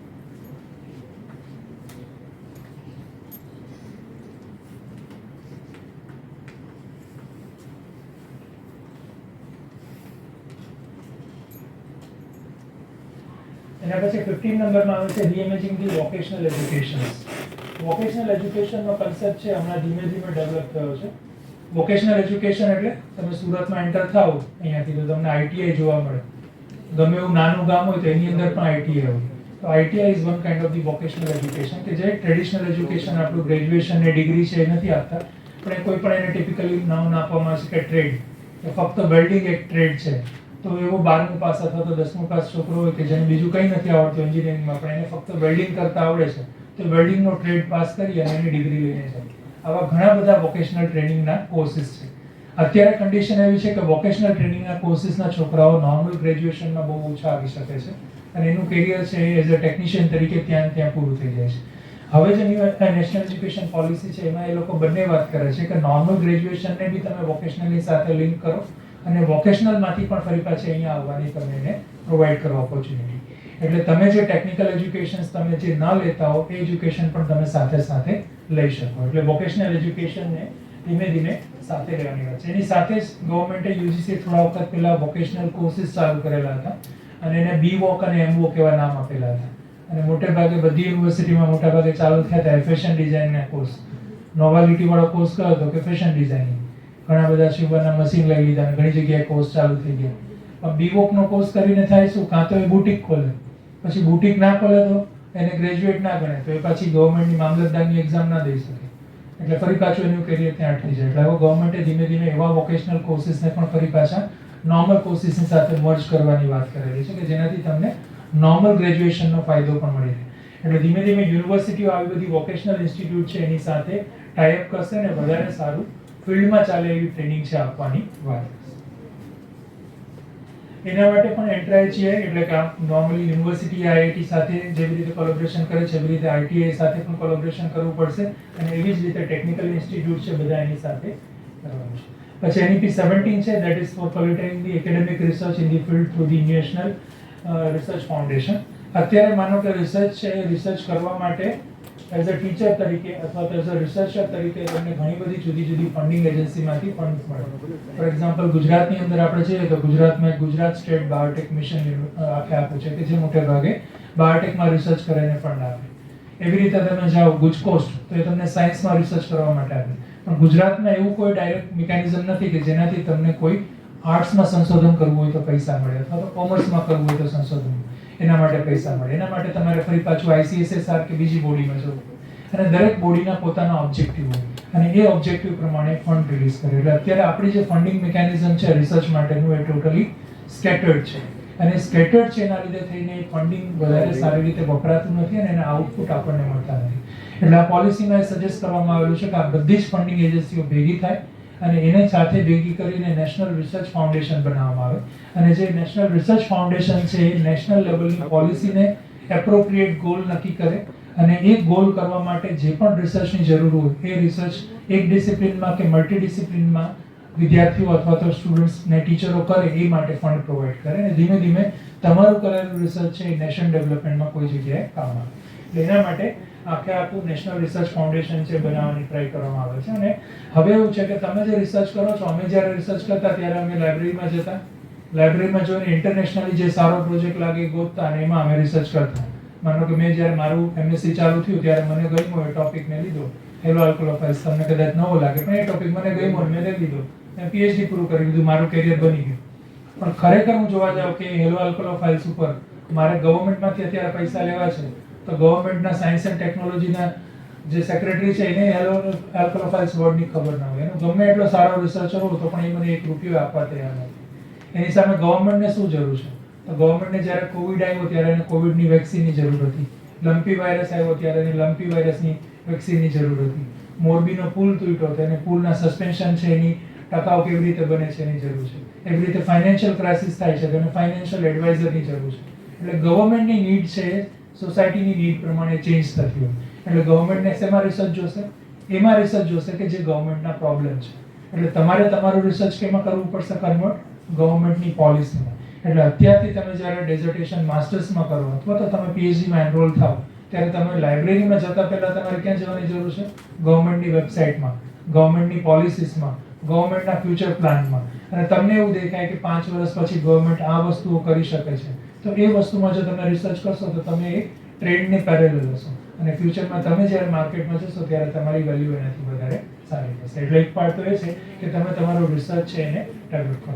બીજો આની અંદર ઇમ્પોર્ટન્ટ આસ્પેક્ટ ગવર્મેન્ટ એ કહે છે કે તમારું રિસર્ચ છે એપ્લિકેબલ હોવું જોઈએ. હું રિસર્ચ કરું બહુ સારું પ્લાન્ટની અંદર, મગફળીની અંદર આમ થાય તેમ થાય ને બહુ જેનેટિકનું કામ કરીને 25 પેપર કરી દઉં અને ઘરે મારા કાકા જે મગફળી વાવતા હોય એને મગફળીનો ઉતારો 20 મણ આવતો હોય એમાંથી 21 મણ હું ના કરી શકું અને હું ખેતી કરવા જાઉં તો 2 કિલો એ મગફળી મારાથી ના ઉગે તો એ પીએચડીની ડિગ્રી અને ડોક્ટરેટ બધી જ વસ્તુઓ નકામી. એટલે જે પણ રિસર્ચ છે એ રિસર્ચ એક્શન અને એપ્લાઇડ રિસર્ચ હોય, અને રિસર્ચ કરવાના અંતે જો મને નોકરી ના મળે તો એ રિસર્ચમાંથી હું જાતે નોકરી જાતે ડેવલપ કરી શકું એ ટાઈપનું રિસર્ચ કરવા માટે પ્રમોટ કરો. અને આના માટે જ અત્યારે ગવર્મેન્ટની જુદી જુદી સ્કીમ આવેલી છે. અત્યારે જે તમે આઈઆઈસી ની અંદર આ પ્રોગ્રામમાં જોડાયેલા છો એને સાથે જ આપણે યુનિવર્સિટીમાં જોડાયેલું છે SSIP, student innovation and startup policy આપણી યુનિવર્સિટીમાં છે, અને એની અંદર આપણે 4 કરોડથી વધારે જેટલી ગ્રાન્ટ ઓલરેડી મળેલી છે. તમે માસ્ટર્સમાં હો અથવા તો ગ્રેજ્યુએશનમાં હો, તમે આના માટે એલિજિબલ છો. તમે કોઈ પણ એક પ્રોજેક્ટ બનાવો અને એ પ્રોજેક્ટ ઉપર તમે 2 લાખ સુધીની ગ્રાન્ટ છે લઈ શકો છો, અને એમાંથી તમારે બનાવવાનું રહેશે proof of concept. Proof of concept એટલે શું? તમે જે કન્સેપ્ટ બનાવ્યો છે એનું નાનું મિનિએચર બનાવવાનું, અને એ મિનિએચર જો વ્યવસ્થિત ચાલે તો ફરી પાછું તમને ગવર્મેન્ટ 20 લાખ રૂપિયા સુધીની ફંડ આપવાની કેપેસિટી ધરાવે છે. એટલે તમે જે ઇનોવેશન અને આઈપી અને આ બધી વસ્તુઓ છે એ વસ્તુઓ તમારા ડે ટુ ડે સ્ટડીની અંદર સાથે લો, અને તમે જ્યારે રિસર્ચ કરો છો ત્યારે તો વાપરો, પણ એની સાથે પણ તમે આ વાપરી શકો. તમે રિસર્ચ ના કરતા હો તો બી, અને તમારા કલીગ્સ અથવા તો તમારા સિનિયર ઘરમાં જે પણ 5 વર્ષની અંદર યુનિવર્સિટી સિસ્ટમમાંથી ભણેલા હોય એ બધાને પણ આ ગ્રાન્ટ છે અવેલેબલ છે. એટલે એસએસઆઈપી ની ગ્રાન્ટ છે એ પણ અત્યારે ઇઝીલી બધી જ યુનિવર્સિટીઓમાં આપે છે. એટલે તમને જો ફ્યુચરમાં બિઝનેસ કરવો હોય તો બિઝનેસ માટે જરૂરી એવું રિસર્ચ તમે આની સાથે કરી શકો છો. પછી રિસર્ચ ઇનોવેશન બજેટ છે એ 3% ઓફ ધી જીડીપી કહેવામાં આવે છે. પહેલા એવું હતું કે આપણે જે 21st સેન્ચુરી છે એને આપણે નોલેજની સેન્ચુરી કહેતા હતા. નોલેજ જુદી વસ્તુ છે અને ઇનોવેશન જુદી વસ્તુ છે. નોલેજમાં એવું આવે કે જે ઓલરેડી વસ્તુઓ છે એ વસ્તુનું એમને વાપરી અને પૈસા કમાવાનું ચાલુ કરવું, એ નોલેજ થયું. અને ઇનોવેશન એટલે અત્યારે માર્કેટમાં જે વસ્તુ એક્ઝિસ્ટ નથી થતી એવી કોઈ નવી વસ્તુને હું ઇનોવેટ કરું, હું એને ફાઇન્ડ આઉટ કરું અને એમાંથી હું પૈસા ડેવલપ કરું, એટલે એને ઇનોવેશન અને સ્ટાર્ટઅપ કહેવામાં આવે. એટલે અત્યારે હવે જે માર્કેટમાં જગ્યા છે એ કોના માટે છે? સૌથી વધારે ઇનોવેશન અને સ્ટાર્ટઅપ માટે છે. ઇનોવેશન અને સ્ટાર્ટઅપ કેવા હોય છે?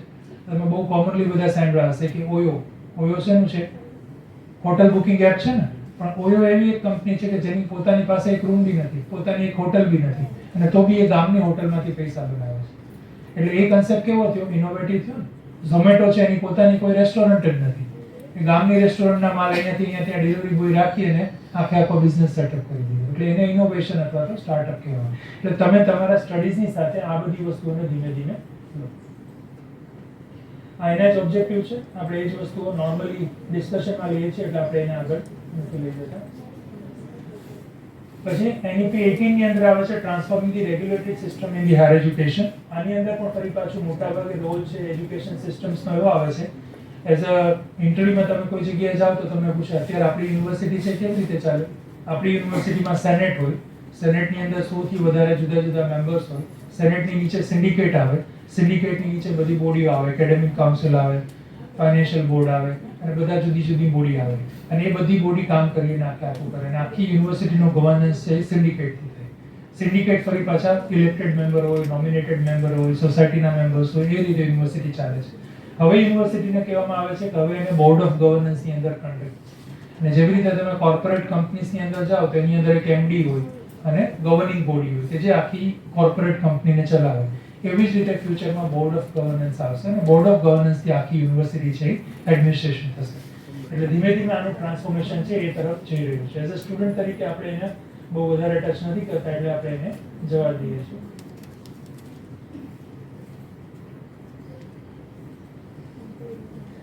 અત્યારે આપણે જે યુજીસી છે એ યુજીસી ની જગ્યાએ ફરી પાછું આખું સ્ટ્રક્ચર બદલશે, અને આ પ્રમાણેનું આખું સ્ટ્રક્ચર છે બદલી, અને તમે કદાચ ફિલ્ડમાં આવશો તો તમને આ બધી જ ટર્મિનોલોજી આવશે કે જીઈસી એટલે ગુજરાત એજ્યુકેશન કાઉન્સિલ જેવું આપણે એક નાનું બનાવવું પડે. એવી જ રીતે તમારે હાયર એજ્યુકેશન કાઉન્સિલ બધી બનાવવાની, અને જે હાયર એજ્યુકેશન કાઉન્સિલ છે એ બધી વસ્તુઓ વધારે સારી રીતે આગળ લઈ જઈ શકે. અને આ બધી વસ્તુઓ હજી પાઇપલાઇનમાં છે, એટલે વધારે સારી રીતે આપણે અત્યારે સમજી નહીં શકીએ. ક્લોઝ નંબર 19 આવે છે ઇફેક્ટિવ ગવર્નન્સ અને leadership for the higher education institute. આની અંદર પણ ફરી પાછું લોકલ અને ગવર્મેન્ટનો સોર્ટ છે, અને એને કેવી રીતે કરવું એ બધી વસ્તુઓ માટે જુદા જુદા ઓબ્જેક્ટિવ આપેલા છે. અને આમાં ફરી પાછો મેઇન ઓબ્જેક્ટિવ એ છે કે સૌથી પહેલા તો તમે બોર્ડ ઓફ ગવર્નન્સ બનાવો, અને એની સાથે કોઈ પણ વસ્તુને ડેવલપ કરવું હોય તેને કોર્પોરેટ કલ્ચરમાં લઈ જાઓ. કોર્પોરેટ કંપની જ્યારે માર્કેટમાં આવે ત્યારે એ બધી જ જાતના હિસાબ કરીને આવે. જીઓ કંપની જ્યારે લોન્ચ થઈ ત્યારે જીઓએ એટલા સસ્તા ભાવે મોબાઈલમાં બધા પ્લાન આપ્યા કે એ ભાવે તમે કેલ્ક્યુલેશન કરો તો જીઓને ખુદને નુકસાન થાય, બરાબર. પણ જીઓએ નુકસાનની પણ કેલ્ક્યુલેશન કરેલી હતી કે હું 3 કે 4 વર્ષ સુધી આટલું નુકસાન સહન કરી શકું છું, એટલું નુકસાન સહન કરીને ઓછા ભાવ રાખ્યા. એ 3 કે 4 વર્ષમાં શું થયું, માર્કેટના એના કોમ્પિટિટર છે એ લોકોની પ્રાઇસ એ નુકસાન સહન કરીને કમ્પીટ રહી શકે એમ નહોતી, એટલે અડધા પ્લેયર તો માર્કેટમાંથી નીકળી ગયા. અને અત્યારે તમે જો તો માર્કેટમાં ફક્ત 1 કે 2 જ આવ્યા. એટલે એ શું થયું, એનું લોંગ ટર્મનું પ્લાનિંગ થયું. અને અત્યારે આપણી યુનિવર્સિટી કેવા પ્લાનિંગથી ચાલે છે અને આપણે કેવા પ્લાનિંગથી ચાલીએ છીએ. એક સેમેસ્ટરનું પ્લાનિંગ ના હોય, બીજા સેમેસ્ટરની વાત દૂર રહી. એટીકેટીનું પ્લાનિંગ કરવું પડે આવી જાય તો, પણ એનાથી વધારે પ્લાનિંગ ના હોય. એટલે યુનિવર્સિટીને 5 યર્સના પ્લાન બનાવવાનું કહે છે. બધી જ યુનિવર્સિટીમાં 5 યર્સ 25 યર્સના પ્લાન બનાવવાના ગવર્મેન્ટના મેન્ડેટ આવેલા છે. અને 5 યર્સના પ્લાન પ્રમાણે અત્યારે ગવર્મેન્ટ આપણને પૈસા આપે છે રૂસા, રાષ્ટ્રીય ઉચ્ચ શિક્ષા અભિયાન. એનો જે બેઝિક કન્સેપ્ટ છે એ રીતે છે કે આપણી યુનિવર્સિટી એમ કે આગામી 5 વર્ષની અંદર અમે આટલા પબ્લિકેશન કરશું, આ પબ્લિકેશન કરવા માટે અમારે આટલી લેબની જરૂરિયાત છે અને આટલા પૈસાની જરૂરિયાત છે. તો આપણા ઓબ્જેક્ટિવ જોઈને રૂસા આપણને પૈસા આપે અને દર વર્ષે આપણે એનો રિપોર્ટ મોકલવો પડે. અને જો ઓબ્જેક્ટિવ અચીવ કરીએ તો જ આપણને પૈસા મળે, નહીંતર એ પૈસા ના મળે. આવી એની પૂર્વધારણા હતી રૂસા જ્યારે ચાલુ થયું ત્યારે. એ પછી આપણી ઇન્ડિયન સિસ્ટમમાં રૂસા પણ પૂરેપૂરી ઇમ્પ્લિમેન્ટ ના થઈ. મોટે ભાગે બિલ્ડિંગોમાં એમાં જ બધામાં રૂસા ચલવાઈ ગઈ. પણ તમે જ્યારે ફ્યુચરમાં જશો ત્યારે કદાચ એવું બનશે કે આ પોઝિશન વધારે ટાઈટ થઈ ગઈ હશે અને તમારે કોઈ પણ જગ્યાએ કોલેજમાં જોઈન થશો તો તમારે કોઈ પાછા એના પ્લાન બનાવવા પડશે. એવી જ રીતે એલ્યુમિનીને સ્ટ્રેન્થન કરવાની વાત છે અને sufficient funding from the government, classroom infrastructure, healthcare બધી બનાવવાની વાત છે. અને ધીમે ધીમે જે નરેન્દ્રભાઈ મોદીએ આપણને શબ્દ આપ્યો છે કે આત્મનિર્ભર, આ શબ્દ આત્મનિર્ભર બધાને લાગુ પડવાનો છે. એઝ અ વિદ્યાર્થી તમને પણ, એઝ અ તમે જ્યારે ગવર્મેન્ટમાં જોબ કરવા જાઓ ત્યારે પણ, અને તમે જો કોઈ પ્રાઇવેટ ઇન્સ્ટિટ્યૂટમાં જશો તો પણ. જે લોકો પ્રાઇવેટમાં જોબ કરવા જશે એને ખબર પડશે કે તમારું સેલેરી તો જ થશે કે જો તમારા સેલરી જેટલા છોકરાઓનું એનરોલમેન્ટ થશે. એટલે ત્યારે તમે ગમે એટલું સારું ભણાવી શકો એ જરૂરી છે, પણ એની સાથે તમે તમારી કોલેજનું એનરોલમેન્ટ પણ ટકાવી રાખવો એ જરૂરી છે. એટલે તમારે સારા એડમિનિસ્ટ્રેટર બનવું પડશે, એડમિશનમાં વેકેશનમાં ટાઈમ કાઢીને એડમિશન પણ કરાવવું પડશે અને તો જ તમારું આખી સેલરી છે કન્ફર્મ થશે. એટલે આવી જ રીતે તમારા અંદર પણ આ બધી વસ્તુઓનો ચેન્જ તમારે લઈ આવવો પડશે. NEP 21 છે એડલ્ટ લર્નિંગ અને લાઈફ લોંગ લર્નિંગ છે.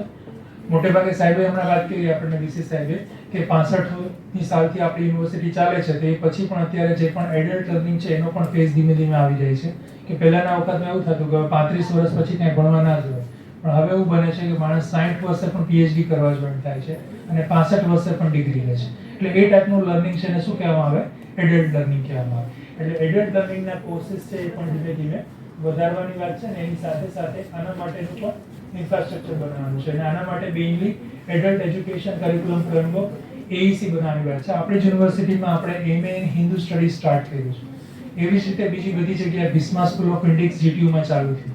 તો આ બધા કોર્સિસ એવા છે, એવી બધી વ્યવસ્થા છે કે જેની અંદર તમે ભારતીય અથવા તો કોઈ એક વસ્તુ કે જેનાથી તમને પૈસા નથી મળવાના, પણ તમે પોતાના સેટિસ્ફેક્શન માટે અથવા તો તમે પોતાના ઇન્ટરેસ્ટ માટે એ બધી વસ્તુનો સ્ટડી કરો છો. એટલે મોટે ભાગે એડલ્ટ લર્નિંગની અંદર આ પ્રકારના કોર્સિસ છે બધા આવી શકે. એટલે ફ્યુચરમાં એઝ અ યુનિવર્સિટી અથવા તો એઝ અ કોલેજ તમારો રોલ એવો રહે કે તમે આ પ્રકારના કોર્સિસ છે ડેવલપ કરી શકો અને એ કોર્સિસને તમે સસ્ટેનેબલ વેમાં આગળ લઈ જઈ શકો. પછી 22 છે એની અંદર આવે છે promotion of Indian language, arts અને કલ્ચર. એટલે આપણે રાષ્ટ્રીયતા છે એ રાષ્ટ્રીયતાને પ્રમોટ કરવાની વાત છે અને એ કરવા માટે થઈ અને ધીમે ધીમે આપણી સિસ્ટમ છે વધારે સારી રીતે ડેવલપ કરીએ છીએ. તો આપણે બધા જ કહીએ છીએ કે ભારત એક વખત વિશ્વગુરુ હતું, વર્લ્ડના જીડીપીનો આટલો % આપણો હતો, આપણો ઇતિહાસ બહુ ભવ્ય હતો, પણ આપણું વર્તમાન કેવું છે એ વર્તમાન આપણને ખબર છે અને ભવિષ્ય કેવું છે તો આપણને ખબર જ નથી. એટલે ઇતિહાસમાંથી એ જ શીખવાનું રહે કે જે ઇતિહાસમાં જે દુર્ઘટનાઓ બનેલી છે ફરી પાછી ના બને અને જે ઇતિહાસની સારી વસ્તુઓ છે એને તમે ફરી પાછી આગળ લઈ શકો. એટલે જે ઇન્ડિયન નોલેજ સિસ્ટમ છે, ઇન્ડિયન નોલેજ સિસ્ટમને ફરી પાછી રિવોક કરવાની વાત છે. અમુક યુનિવર્સિટીમાં આને બહુ જુદી રીતે લીધેલી છે. ફોર એક્ઝામ્પલ GTUની અંદર જ એવું છે કે તમે PhDની થીસિસ સબમિટ કરો તો તમારે PhDની થીસિસમાં રિવ્યુ ઓફ લિટરેચરમાં એક ચેપ્ટર એવું લખવું પડે કે તમે જે ટોપિકમાં રિસર્ચ કરો છો એમાં ઇન્ડિયન રિસર્ચ સિસ્ટમમાં શું થયેલું છે. એટલે ઇન્ડિયન રિસર્ચ સિસ્ટમની અંદર જે વસ્તુ થયેલી હોય એ તમારે એની અંદર ઇન્કોર્પોરેટ કરવી પડે. એટલે જાણતા અજાણતા ઇન્ડિયન સિસ્ટમની અંદર આ શું વસ્તુ છે એ વસ્તુ આવી જાય. જરૂરિયાત એની શું કામ રહે છે? બહુ એક સિમ્પલ જોબ છે કે એગ્રીકલ્ચર યુનિવર્સિટીમાં એક છોકરો ભણવા ગયો, ગોલ્ડ મેડલ લઈને આવ્યો, ઘરે આવીને કાકા એક બેઠા હતા અને કાકાને કહે કે કાકા શું કરો છો? તો કે કાંઈ નહીં, કે આંબો વાવ્યા છે, આંબા વાવ્યા છે. તો બસ કે તમે આંબામાં શું કરો છો? તો કે આ ખાતર નાખું છું, આ કરું. 1 કલાક લેક્ચર લઈ લીધું કે તમે આ નાખો તો આમ થાય ને આ નાખો તો આમ થાય ને આ એટલે જ તમારો આંબો ખરાબ છે. બધું લેક્ચર લીધું પછી બાપાએ કીધું કે ભાઈ આ હું બેઠો છું ને તો લીમડો છે, આ આંબો નથી. આ તે કીધું એ આંબો તો સામે છે. એટલે મોટા ભાગે જ્યારે આપણે એજ્યુકેશન સિસ્ટમને બહારથી કોપી કરીએ છીએ, જે કન્સેપ્ટને બહારથી આપણે ભણીએ છીએ, અને જ્યારે તમારે એને ઇન્ડિયન કોન્ટેક્સમાં ઇમ્પ્લિમેન્ટ કરવાના હોય છે ત્યારે આપણને ખબર પડે છે કે આપણે જે ભણેલા છીએ અથવા તો આપણે જે વસ્તુઓમાં ટ્રેન થયેલા છીએ દરેક વસ્તુ આપણી ઇન્ડિયન સિસ્ટમમાં ચાલે નથી. અને એની સામે આપણી ઇન્ડિયન સિસ્ટમમાં પણ એવી ઘણી વસ્તુઓ રહેલી છે કે જેને આપણે આગળ લઈ જઈશું તો વધારે સારી રીતે લઈ જવાય. અને બીજું એક સિમ્પલ એક્ઝામ્પલ છે, આપણે સુરતમાં જ બહુ ફેમસ થયું હતું મોન્સેન્ટા કંપની હતી, તમને ખબર હોય તો બીજ બનાવવાની કંપની હતી. અને મોન્સેન્ટાએ સૌથી પહેલી વખત તમારે આ બીટી કોટન બનાવવાનું ચાલુ કર્યું. બીટી કોટન એટલા બધા સાયન્સથી બની ગયા એની સાથે ત્યારે જ એવું હતું કે ટર્મિનેશન ટેકનોલોજીથી સીડ્સ બનેલા હતા. એટલે એવા સીડ્સ હતા શરૂઆતમાં કે એ સીડને તમે એક વખત વાવો, એક વખત પાક થાય, પછી એના સીડ છે એ ફર્ટાઇલ ના હોય, એટલે બીજી વખત તમે એને વાવી ના શકો. એના ઉપરથી કાલ્પનિક વાર્તા કે જોક્સ હતું કે એવું આખું એક સ્ટેટ હતું કે જ્યાં આવું કોઈ ફોરેનની કંપનીનું સીડ આવ્યું, બહુ સારું પ્રોડક્શન આપતા હતા, એટલે બધાએ સીડ્સ લેવા માંડ્યા. સ્કીમ તો બધી જીઓ જેવી જોઈ, કંપનીએ 2-5 વર્ષ ચલાવી, પછી સીડના ભાવ એટલા બધા વધારી દીધા, અથવા તો કોઈ નેચરલ ક્લાઇમેટ આવીને કંપનીએ સીડ પ્રોડક્શન અથવા તો સીડની સપ્લાય બંધ કરી દીધી. એટલે ગામમાં બધા લોકો ફસાઈ ગયા કે હવે ક્યાંથી આપણે કરવું, કે 5 વર્ષમાં તો જૂના બીજ જતા રહે, કોઈ વસ્તુઓ ના રહે, એટલે બધા કન્ફ્યુઝ થઈને બેઠા કે હવે કરવું શું. ત્યારે ગામમાં જે આપણા પાદરમાં બેઠા હોય વડીલો, એ વડીલોએ સાંભળ્યું કે કંઈ નહીં, એક કામ કરો કે તમે જેને ગામના જેટલા રસ્તા છે બધા રસ્તાને ખેડી નાખો વરસાદ પહેલા. એટલે બધા જે યંગસ્ટર્સ હતા એને સમજાણું નહીં કે ખેડવાનું શું કામ થશે. બાપાએ ખીજાઈને કીધું કે ખેડી નાખ, તને કહું છું તો ખેડી નાખે. એટલે ખેડી નાખે છે. પછી વરસાદ આવે છે, વરસાદ આવે છે એટલે શું થાય છે કે ગામના કાચા રસ્તા હતા આપણે ઇન્ડિયન સિસ્ટમ પ્રમાણે. 5 વર્ષ પહેલા પણ ત્યાંથી જ્યારે ટ્રેક્ટર કે બળદગાડું જતું હતું ત્યારે જૂના બીજ છે એ લેતી વખતે અમુક બીજ ત્યાં પડ્યા રહ્યા હતા, એ દબાઈ ગયા હતા, ભલે કોઈએ નહોતા સાચવા, પણ એ વરસાદ પડ્યો ત્યારે એમાંથી એ જૂનું બીજ ફરી પાછું મળ્યું અને એમાંથી આખા ગામમાં બીજ મળી ગયા. આ જ વસ્તુ આપણી ઇન્ડિયન નોલેજ સિસ્ટમમાં છે કે આપણી ઇન્ડિયન નોલેજ સિસ્ટમ છે જે આપણા પુરખાઓએ બનાવેલી છે એને આપણે ફરી પાછી રિવેમ્પ કરો. એટલે આના માટે થઈ અને ધીમે ધીમે ઇન્ડિયન કલ્ચર અને ઇન્ડિયન કલ્ચરને ધીમે ધીમે આપણા નોર્મલ સિલેબસમાં સાંકળવાની વાત કરવામાં આવી છે. ઘણી બધી એન્જિનિયરિંગ કોલેજોએ હવે હિન્દી અને ગુજરાતીમાં સિલેબસ ઓફર કરવાનું ચાલુ કર્યું છે. ઇવન મેડિકલ માટે પણ એવું છે કે હવે ગુજરાતીમાં મેડિકલ એજ્યુકેશન પણ આપવામાં આવશે. એટલે એ રીતે આપણે આ કોઈને આગળ લઈ જવાનું હોય છે.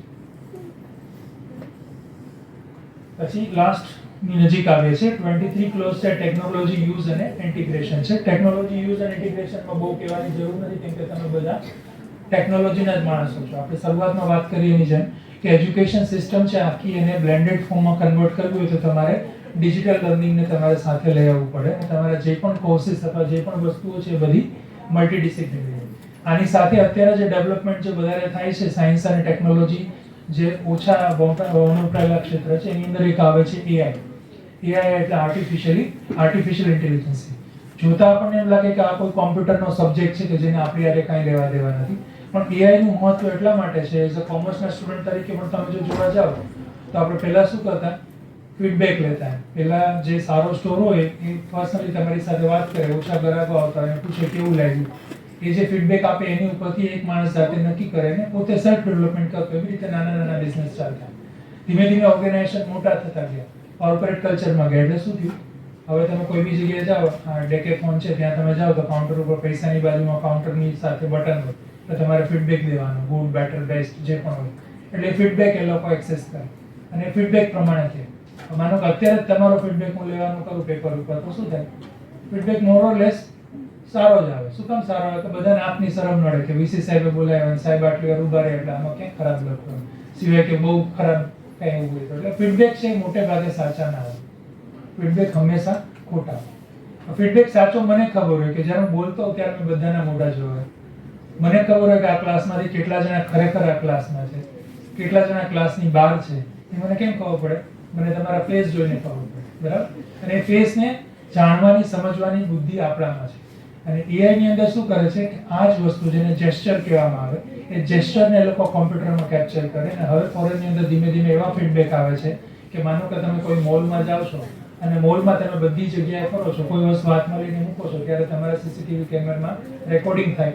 એ જોઈને તમે મોઢું બગાડો છો કે મોઢાના સારા એક્સપ્રેશન આપો છો એ પ્રમાણે કંપનીને ફીડબેક છે. કે તમારું બનાવેલું બિસ્કિટનું પેકેટ છે એ પેલા આ રંગનું હતું હવે આ રંગનું કર્યું તો આટલા પર્સન્ટના મોઢા બગડી ગયા, બરાબર. અને એના બેઝ ઉપર જો તમે આખી પ્રોડક્ટ ડેવલપ કરો તો એને શું કહેવાય? AI બેઝ પ્રોડક્ટ ડેવલપમેન્ટ કહેવાય. એટલે ભલે તમે સ્ટુડન્ટ કોમર્સના હો અથવા તો આર્ટ્સના હો, તો આર્ટ્સ વાળાએ ડિઝાઇન બનાવી હોય, કોમર્સ વાળાએ પ્રાઇસ સેટઅપ કર્યું હોય, પણ એને વાપરવું કોને પડશે? AI નું. ડે ટુ ડે લાઈફમાં AI તમારામાં આવી ગઈ. તમે ફેસબુકમાં અત્યારે માનો કે સર્ચ કરો તમે મોબાઈલ નોકિયાનો, સોરી ફેસબુકમાં નહીં, એમના ગૂગલ સ્કોલરમાં તમે સર્ચ કરો ગૂગલમાં બ્રાઉઝરમાં, 3 કે 4 મિનિટ પછી તમે ફેસબુકમાં જશો તો તમને નોકિયાની એડવર્ટાઇઝમેન્ટ દેખાવા જોવા મળશે. શું કામ? કે આર્ટિફિશિયલી લિંક છે કે તમે એક વખત બ્રાઉઝરમાં નોકિયાનો મોબાઈલ સર્ચ કર્યો એટલે કોમ્પ્યુટરને ખબર પડી ગઈ કે આને નોકિયાનો મોબાઈલ લેવાની ઈચ્છા છે અથવા તો લેશે. એટલે ફરી પાછા તમને જાત જાતના નોકિયા, થોડીક વાર પછી એના સિવાયના મોડેલ દેખાવા મળશે. તમે લો કે ના લો અલગ વસ્તુ છે, પણ તમે એના પ્રોબેબલ કસ્ટમર છો એવું એ ફાઇન્ડ આઉટ કરી, બરાબર. એટલે એ વસ્તુઓ ધીમે ધીમે AI માં ડેવલપ કરવામાં આવે છે. એટલે એ જ AI ની અંદર ધીમે ધીમે હવે આવે છે કે જે નોર્મલ આર્ટ્સમાં આપણે નોર્મલી ટ્રાન્સલેશન આપણે નોર્મલી કરીએ નેચરલ લેંગ્વેજ ટ્રાન્સફર, તો એના માટે પણ AI વપરાય છે. એવી જ રીતે લિટરેચરમાંથી તમે જે review of literature find out કરો એના માટેના સોફ્ટવેર્સ બી આવે છે. એટલે હવે ડેવલપમેન્ટ છે એ AI ઉપર થાય છે. એટલે આની અંદર જે મેક્સિમમ ઇમ્ફેસિસ આપેલો છે એ AI ઉપર આપેલો છે. NEP 24 ક્લોઝ છે, ઓનલાઈન અને ડિજિટલ એજ્યુકેશન છે, જે ઓલરેડી આપણે બહુ ડિસ્કસ કરી લીધેલો છે, એટલે આપણે એની અંદર બહુ નહીં જઈએ. પણ મેઇન એમાં પાર્ટ રહે છે કે એની અંદર તમે ડેવલપ કરો, ડિજિટલ બેકબોન કરો, ડેવલપમેન્ટ, ટેકનોલોજી, ઇન્ફ્રાસ્ટ્રક્ચર અને ટ્રેનિંગ. એટલે આ બધું થઈ અને ધીમે ધીમે તમારા ઓબ્જેક્ટિવ્સ છે એચીવ થાય અને મોટા ભાગે આપણે બધા મૂકના કોર્સિસ અને બધાને સારી રીતે લઈ જઈ શકીએ. એટલે ફરી પાછું આપણે એ જ એન્જિનની પોઈન્ટ ઉપર આવી ગયા કે NEP એ તમને આ કેવું પ્લેટફોર્મ આપેલું છે કે પહેલા એવું હતું કે તમે બધા કેવી રીતે આપણે જમતા હતા, અમે જે ભણ્યા કેવું જમતા હતા, પહેલા તો ગામમાં જઈએ આપણે જમવા માટે તો પંગત પાસે અને એક પછી એક માણસ પીરસવા આવે, દાળ આવે તો જ દાળ લઈ શકે, દાળ ન આવે તો દાળ ન લેવી, મારા જેવા તો ભીખતા કરશે, બરાબર. પછી ધીમે ધીમે આપણે શેમાં આવ્યા? ટેબલ ઉપર સિસ્ટમ જ થઈ, ખાલી લેવલ થોડું ઊંચું. પછી હવે અત્યારે આપણે કઈ સિસ્ટમમાં છીએ? આપણે બધા બુફેમાં છીએ. એટલે તમે જાઓ એટલે શું થાય? સામે બધા જ કાઉન્ટર હોય, ચાઇનીઝ હોય, પંજાબી હોય, સાઉથ ઇન્ડિયન હોય, તમે તમારા ટેસ્ટ પ્રમાણેની ડીશ લો. અત્યારે NEP એ પણ તમને એ જ ચાન્સ આપેલો છે કે તમે તમારા હોલિસ્ટિક ડેવલપમેન્ટ માટે તમને જે ગમતી વસ્તુઓ છે એને સિલેક્ટ કરો અને તમને જે ગમે છે એવું સારું વ્યવસ્થિત ડેવલપમેન્ટ કરીને તમે એને આગળ લઈ જાઓ. So that is all from my side. તમને જો કાંઈ આમાં કન્ફ્યુઝન કે એવી કંઈ વસ્તુ હોય તો તમે પૂછી શકો છો. આ બધા ડોક્યુમેન્ટ નેટ ઉપર અવેલેબલ છે, એટલે આ ડોક્યુમેન્ટને ડિસ્કસ કરવાની જરૂર નથી, પણ એને પ્રેક્ટિકલી તમારી લાઈફમાં કેવી રીતે ટચ થાય છે એ વસ્તુને આપણે સારી રીતે જોઈએ તો વધારે સારું રહેશે. Thank you very much.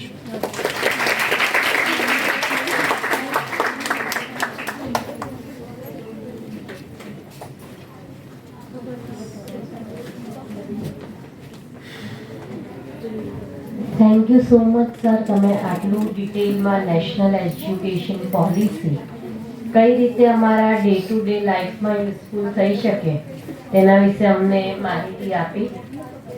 સરે જે રીતે એઆઈનું એક નાનકડું ઉદાહરણ આપ્યું, કદાચ તમે 3 થી 4 દિવસ પહેલાના પેપર જો વાંચ્યા હોય તો એક XLRI જમશેદપુરમાં HRની બહુ ફેમસ ઇન્સ્ટિટ્યુશન છે. ત્યાં 2 છોકરાઓએ એક સેમ થીસીસ પર, જ્યારે તમે MBA કરો માસ્ટર્સ અને તમારો ફાઇનલ થીસીસ હોય એના ઉપર ક્લેમ કર્યો કે આ ટોપિકને આખું જે લખાણ, આખો જે થીસીસ છે એ મારો છે, અને બીજા છોકરાએ કીધું ના બધું મારું છે, આણે ખાલી નામ બદલીને આપી દીધું છે. અને એના પ્રોફેસરે એક બહુ સરસ એઆઈના મદદથી રસ્તો કાઢ્યો કે બંનેને AI બેઝ સોફ્ટવેરના એવા મશીન પહેરાવીને બેસાડો કે એના મગજમાં જે આ ટોપિકને રિલેટેડ થોટ્સ છે એ જાણી શકાય ને we can decide upon k આ ઓરિજિનલ રિસર્ચ કોનું છે. એટલે ન્યૂ એજ્યુકેશન પોલિસી કદાચ આપણને આ જ વસ્તુ પર ભાર મૂકે છે કે આપણે જે એક ડબ્બાબંધ એજ્યુકેશન સિસ્ટમમાં માનીએ છીએ કે હું કોમર્સની વિદ્યાર્થી છું, કે હું આર્ટ્સનો માણસ છું, કે હું મેડિકલનો માણસ છું અને મને અન્ય વિષયો સાથે, અન્ય કોર્સ સાથે, અન્ય ડિસિપ્લિન સાથે કોઈ લેવા દેવા નથી. તો આ બાઉન્ડ્રી તોડીને તમને અલગ અલગ વ્યવસાયિક સ્કિલ કે નવા કોર્સમાં એન્ટર થવાનું જે પ્રાવધાન આપે છે તેને જ નેશનલ એજ્યુકેશન પોલિસી કહેવાય છે. આપણી વીર નર્મદ દક્ષિણ ગુજરાત યુનિવર્સિટી ખાતે VNSU ઇન્ક્યુબેશન સેન્ટરની સ્થાપના કરવામાં આવી છે. એમાં તમને આવા સ્ટાર્ટઅપ, એન્ટરપ્રિન્યોરશિપ, ઇનોવેશનને લગતા ઘણા બધા શોર્ટ ટર્મ સર્ટિફિકેટ કોર્સિસ પણ ઓફર કરવામાં આવે છે. સાથે જ સરે જે રીતે કીધું કે તમારે કોઈ સ્ટાર્ટઅપ કરવું હોય તો એને એક સેમ્પલ પ્રોડક્ટ બનાવવા માટે SSIP તહેત અમે 2 લાખ રૂપિયા સુધીનું, 2.5 લાખ રૂપિયા સુધીનું નોન રિફંડેબલ ફંડ પણ આપીએ છીએ. તો આ ન્યૂ એજ્યુકેશન પોલિસીનો મેક્સિમમ ફાયદો લઈ અને એમાંથી એવું કોઈ ફ્રૂટફુલ રિસર્ચ કે પ્રોડક્ટ ઊભું કરજો, કોલેજમાંથી બહાર જઈએ ત્યારે એ જ રિઝ્યુમ લઈને ફરવાના બદલે આપણી પાસે આપણી સેલ્ફ સસ્ટેનેબિલિટીનો રસ્તો ઓપન હોય, એને જ નેશનલ એજ્યુકેશન પોલિસી કહેવાય છે. આ સાથે જ thank you so much sir, તમે તમારા શેડ્યુલમાંથી સમય કાઢીને આટલું સરસ નોલેજ આપ્યું. અમરોલી કોલેજના principal Shri Rana sir, Shweta madam અને સમગ્ર સ્ટાફનો આભાર કે તેઓ એક જ વખતમાં આ રીતે વિદ્યાર્થીઓને લઈને આવ્યા. સમગ્ર IIC કમિટીનો આભાર કે એ લોકો આ પ્રકારના પ્રોગ્રામ ઓર્ગેનાઇઝ કરવા માટે સપોર્ટ કરે છે. યુનિવર્સિટીનું મેનેજમેન્ટ, કુલપતિ શ્રી, કુલ સચિવ શ્રી અને અમારા પરેશ પારેખ સરનો આભાર. અને આ સાથે જ મારી એન્ટાયર આઈડિયા અને ઇનોવેશનની ટીમ કે જેમણે આજના પ્રોગ્રામની વ્યવસ્થા કરી, ડિજિટલ મીડિયા અને માર્કેટિંગની ટીમ અને ફોટોગ્રાફરનો આભાર કે આ ઇવેન્ટમાં તેઓ હાજર રહ્યા. Thank you so much.